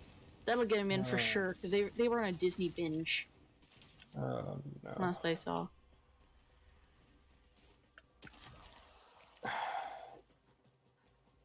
No, just everyone needs to start doing fan versions of Disney songs with Warframe aspects to it. Oh god, that 80s song for Warframe. I felt so old listening to that, and that doesn't really make sense. I hear you. Honestly, at this point, I worry about sure. At DE, it's like, oh no. Anyway, what else? I guess that covers everything for. Doesn't look like Blob is devs. going to be joining us. Don't think. Alright, good. Alright. Yeah, that covers everything on this dev stream. Yep. So it's on to the last two segments for the evening. Mm-hmm. And that is our monthly thing, so. I'll let you go first on this. Oh, thank you. Ha. You're so nice. Let me go ahead. And I sent all the images Yeah, to he you, or sent the all the ones images beforehand. So the game is going to be paused in the background as he to be as he quite, talks about this. yeah, you can feel free to ask questions, by the way. Oh no, I'm good. Oh fuck. That's gonna be awkward. Well, yeah. No, I just. Go I'm ahead. gonna point this out. I streamed all weekend, every day during the weekend. Oh. And I was tired, but I kept going. And you're exhausted from only 5 or 10 minutes of me not being there. Mm. Oh, I thought you were talking about something else. It's like, what? Hold on. I just found one of the images I was trying to find for this. Hold on. I'm putting it in the group thing, so. Trust me, this has correlation later. Just trust me. Alright, so, yeah, I'm just getting the wiki. Again, I know most of this machine's information. What the I'm just getting it. fuck is that? It's the same vehicle. I'll explain it in a bit. Trust me. Alright, Trust me. So today's mobile suit of the month, following I guess an aquatic-ish theme for today, is the MSM-03C Hygogg. Now the Hygogg is a unique mobile suit for Xeon. As we all know, Xeon tends to create rather unique space variants of their own machines. The Hygogg is one of their takes of an aquatic mobile suit.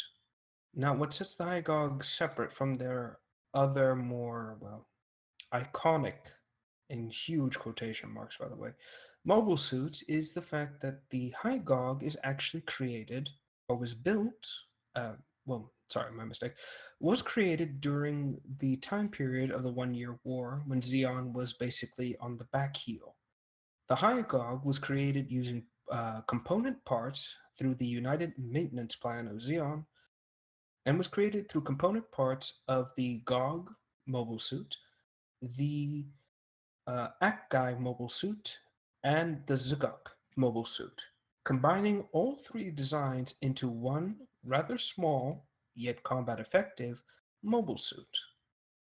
The Hygogg is an infiltration aquatic based mobile suit, meaning that it is completely and utterly undetectable when in the water. This mobile suit, however, was only ever, well, three were only ever created during Zeon's time during the end of the 1 Year War. These were used by the Cyclops team, a Black Ops unit specifically sent to a colony to discover the whereabouts of a new experimental Gundam, which for now we'll codename Alex. Again, it has a completely like absurd name, but we're going with Alex because fuck it. You can go ahead and show the latest image I just sent.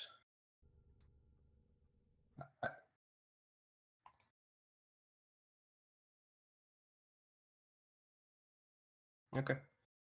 So, as promised, I will explain what all that is on its back.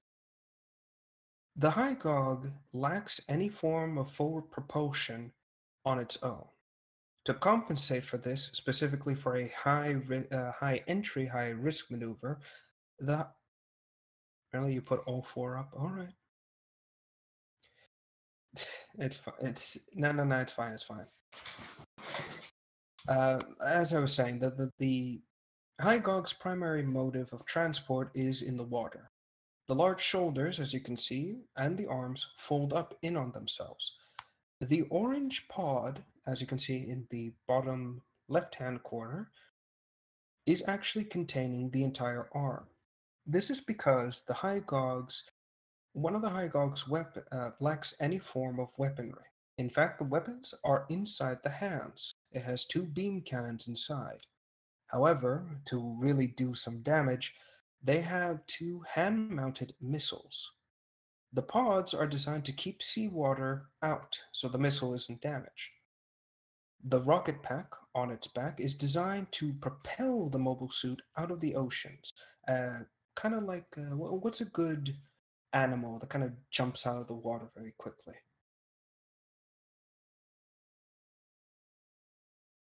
Dolphin would be the best way. It dolphins out of the water very quickly. But unfortunately, the jetpack has a limited fuel. Once that fuel is used up, the jetpack must be detached. Same with the pods. It has to fire those pods once it reaches land. However, due to its short nature, this mobile suit is incredibly good for close quarters combat, as you guys can see in the other two images.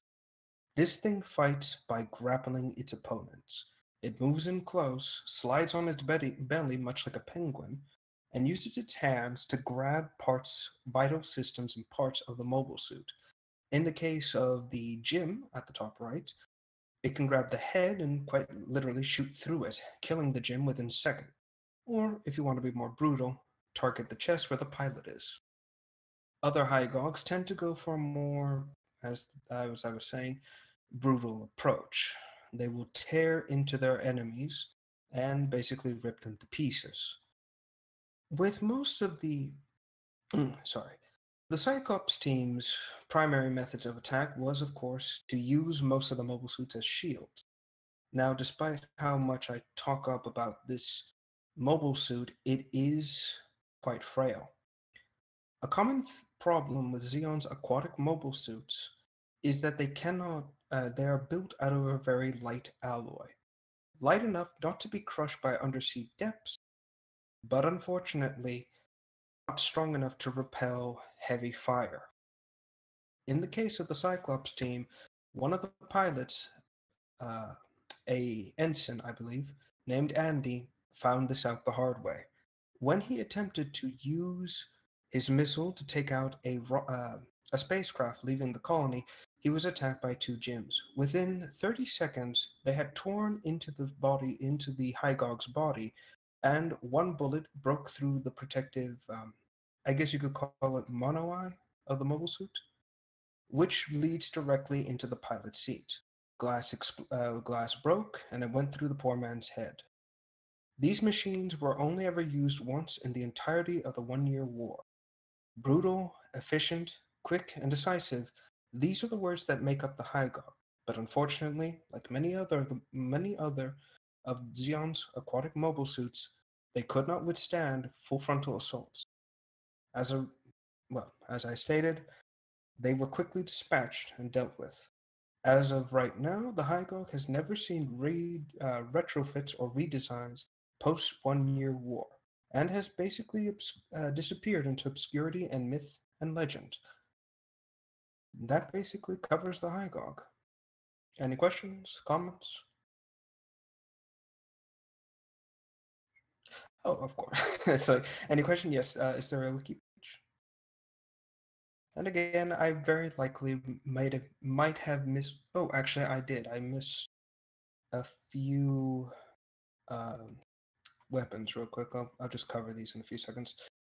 Its arsenal, as I've always kind of covered this, includes the following: beam cannons inside the hands, Gatling guns in place of the beam cannons. Should the beam cannon itself be damaged, a machine gun will take its place and fire from the hand as well.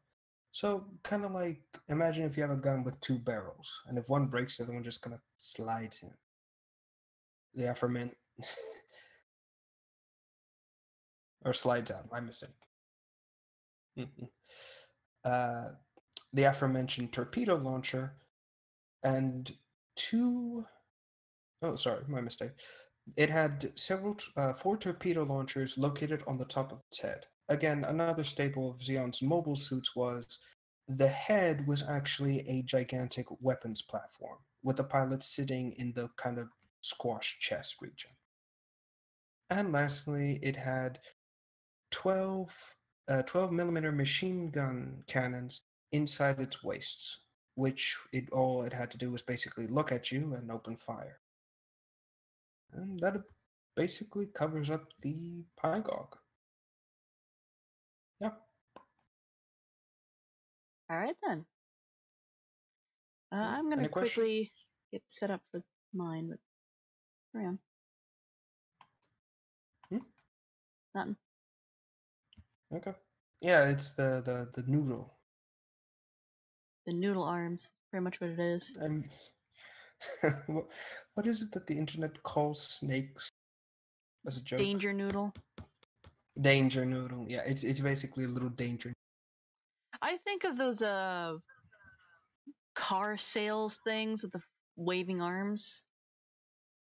Wacky waving inflatable arm flailing tube man.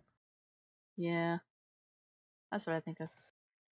You know, I'm gonna be honest, I love the names that the internet comes up with, like the animals, like raccoon, trash panda. I like the one for the skunk. Oh, fart squirrel. Yes. That's the best one. But no, Danger Noodle wins.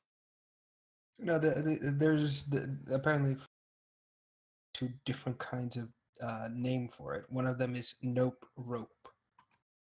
Yeah. All right. Right now we're set to the title card, just to talk about the Gundam and the Pokemon of the month. Okay. Are you sure you're done? Hmm? Are you done? Covered its history, covered the weapons, covered its uses. Yeah, I'm pretty much done. All right. Well, I'm gonna start on mine. You can get up and take your own miniature break for this one. This isn't gonna take very long. Like this is a Pokemon that I'm pretty sure a lot of you are gonna be really surprised was picked and didn't realize had a really good use. Like, I even told Rev before the stream what, like, a home use this guy could have. But no, so Bill and I's method of choosing the Pokemon of the month is spinning a wheel with the generation and the Pokemon type on it. It's a lot easier than trying to get people to vote. That's why I said maybe the Gundam method's not working right now. Yeah, I'm just gonna take down the straw poll once we're done here. Like, I even looked at the link after you said that you would edit it. It was still the same as before. Yeah. So I don't know why. I suggest finding like a spinning wheel thing for yourself to help out, All right. and then like removing Alright, well- whatever Gundam you've done. Anyway, Okay, well, go ahead. the Pokemon of the month. Generation 2 Pokemon type Bug. And it's going to be Shuckle.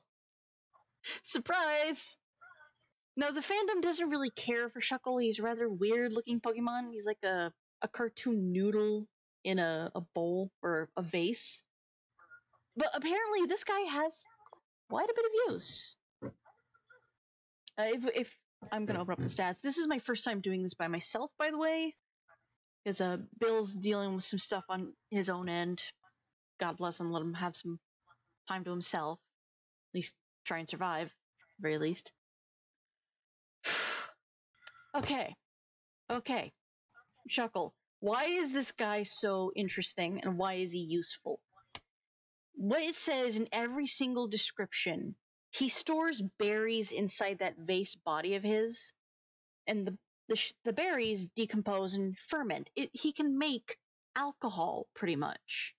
And he'll happily share it with you if you own him. And if he's in trouble, he'll recede into his body and stay perfectly still underneath a rock, unharmed. Not to mention, let's say you have a little kid, this guy can retreat his head into that shell and pop it up a different hole, and do that anywhere. I'm trying to stay focused. This is still my first time doing this alone. Stat-wise, as you can clearly see, at max, his best stats are his defense and special defense. This Pokemon is definitely used for taking a beating, but not for dishing it out. I highly recommend you don't abuse your Pokemon. That'd be awful. And I will find you and I will hurt you. Second best stat is his HP. He's got a great HP pool. 244 at max. 130 for attack, 614 for defense and special defense, 130 for special attack, and 119 for speed. He's not very quick, but he can haul ass. As for what he's best against, steel, rock, and water.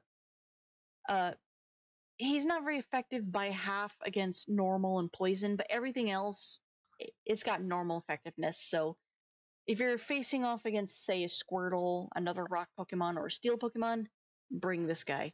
It's by 2. Other than that, oh man, I am really winding myself here. On that, a majority of the abilities he can learn is normal attacks, with a few rock attacks, and he even knows some psychic ones. But again, like, the main focus of Shuckle is for fermenting berries and alcohols. And apparently, those little noodles that are his feet create this substance that can eat through rock within seconds. So that is definitely, and if you mix that with berries, it makes it taste even better. That's definitely something to look into. But yeah, this guy's great for defense. He can make fermented alcohols. He can chew through rocks within seconds, and he can keep himself safe, and maybe even entertain a little kid with his head popping up trick. And that's the Pokemon of the month, Shuckle. That was quick. Alright. Alright, I guess this comes down to our last topic of the evening. I will Fortified. close down Warframe for this. You guys are gonna find out why this episode is gonna be so different and weird. Disjointed. Oh wow, Fortified even has its own listing in YouTube, but not on Twitch. Oh wait, no, it does on Twitch. Just not the same. And here There's you no thought community. you were treading, and here you thought you were treading new ground. Well, no, there's no Fortified community. The only so-called Fortified community is League of Legends, which I find very, very weird. Let me look that up. Yeah, so today, Fortified is free. It's free to download. And what we're going to be doing is we're actually going to be doing a live opinion of it. All right. Well, you're the one who suggested this. Oh, I meant no, I meant that as like another point. Like we could actually set this up a different day and do something differently. Do you Like when want you me do to your play orphan this so streams. you why don't we just do this now? All right. Well, I'll have to download it then. Oh Give me a no, minute. you can just watch. Oh, right. I am Streams. streaming this, remember? Oh, right. I'm going to open up the game, but I have to be very quick to adjust the sound settings because I have not been able to do that yet. And I'm not sure how OBS is going to react to the game. This just in, OBS is on fire. No. I would hate that. It's loading up right now. Well, from the images I'm seeing, it looks Whoa, like hold a... on. God dang it. What? Well, you know how usually when you play a game and you click off of the window, there's no sound to it? Yeah. Yeah, there's still sound. Oh, hell.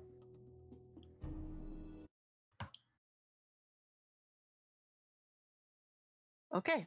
I have actually completely muted the game. Alright, cool. What I was saying is that it looks... Again, I'm looking at images and things of the like. It looks like a very stylized 60s movie. Yeah. It's actually more like a comic book. Also true. And it has 4-player co-op too. It looks like it plays a little bit like a... What is it? Well, I don't want to say... How do I put it? It looks like it plays like a Fortnite, you know, third person but very pulled back, running and gunning kind of thing. Uh-oh. What is it? Never mind. We're good. Alright. Turning on I game can't see anything capture, else. and I'm going to the baby bots away. There is like some issues with the game, like I can't really move the... Oh, I can move the window now. Why wasn't it doing that before? What? I tried this game before. Like I did a waves mode on my own. This game is rather panicky. This just in, the latest hotfix fixes the window issue. When was that? That was a joke. Oh. I actually thought you were being serious. But no, like, I played this game earlier. It's actually fun. But I'm not good with, like, a base defense like you have in Orc Must Die. Oh, there's... It is like a comic book. It's like that... Oh, I keep forgetting the name of that game where you can either play as a guy that snipes the professor or the 4-armed dog. Oh, I know what you're talking about. Actually, I'm just getting a heavy vibes to when I played XCOM, The Bureau. And say what you want, people, but I actually fucking like that game. Yeah, I have no opinion. It's the same era like this game, But it plays more like a bootleg Mass Effect. Which means it works competently, and it tries to tell its own story, but mechanically it's just Mass. Yeah.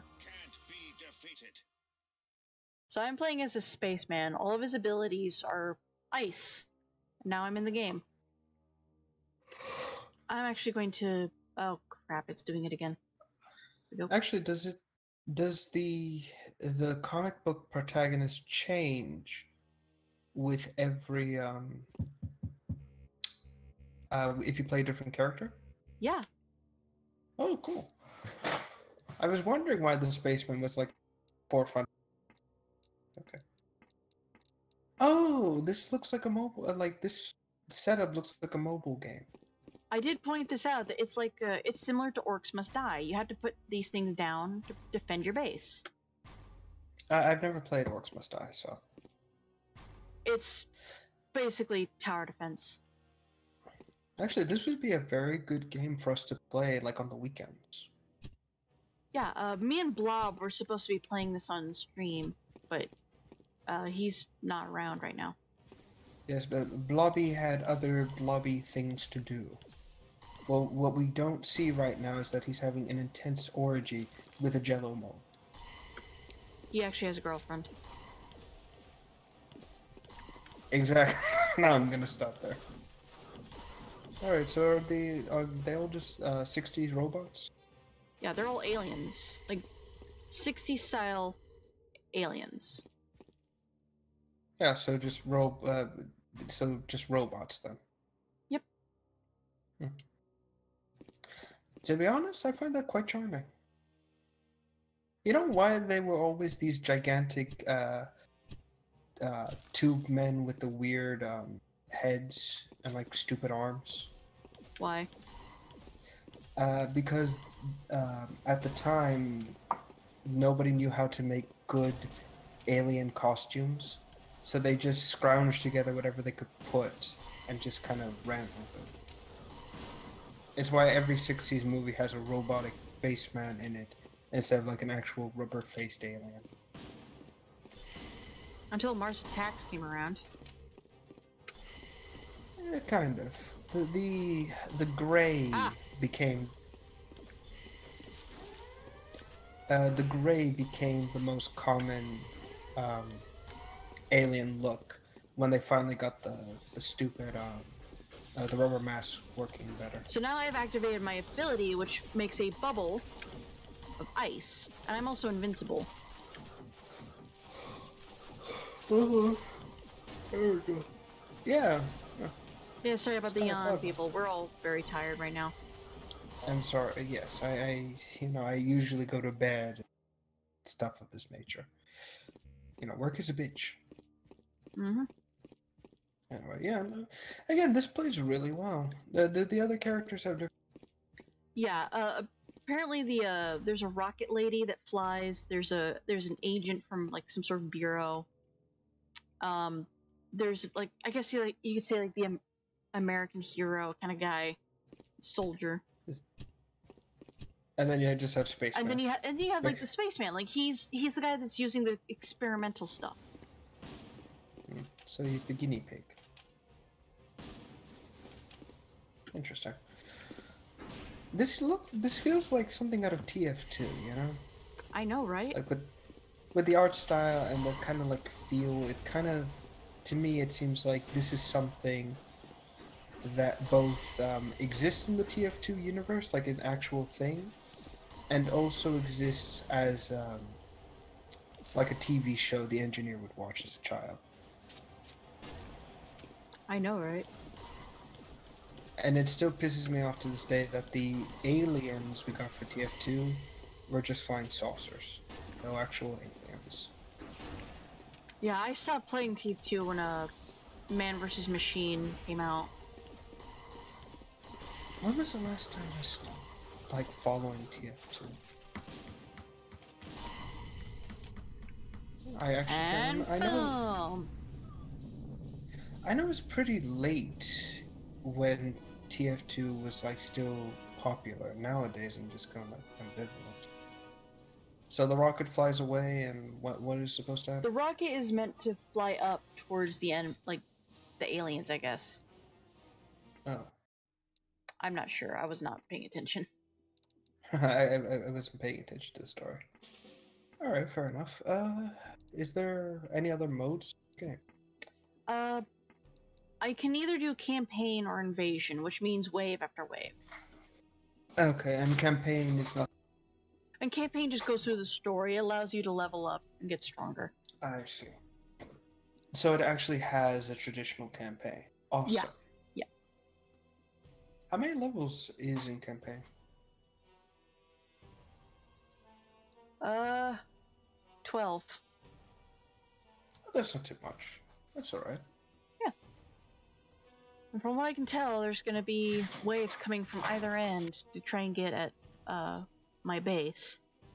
And look at that, the Hounds of Hell have arrived. I'm looking at the movie theater. What does this say? The night the Earth will never forget. It came from Mars. Now in giant wide vision. What? Movie theaters at the time had very small screens. Like, we're talking about the size Yeah. of. Yeah. But yeah, like, this game is actually pretty cool. You know what? We should play this on Saturday. Like, let's yeah, have a whole I thing. wouldn't. Well, maybe not Saturday. I have D&D on Saturday, but I would not mind streaming this. Yeah, Maybe it seems like we can get Blob involved. Yeah, You all can have three up of to us 4 first. players. That's the max. 4 players. All right. So you, me, Plob, and some rando, and yeah, that seems fun. Blob Actually, did can post other- this in his group, so it might be me, you, Blob, and Ostrich, maybe. Maybe. Who knows who else will show up? I'm all right with this. So, yeah, I guess. Yeah, I guess this will be our game for the next couple of times. So yeah, I guess we can end it here then.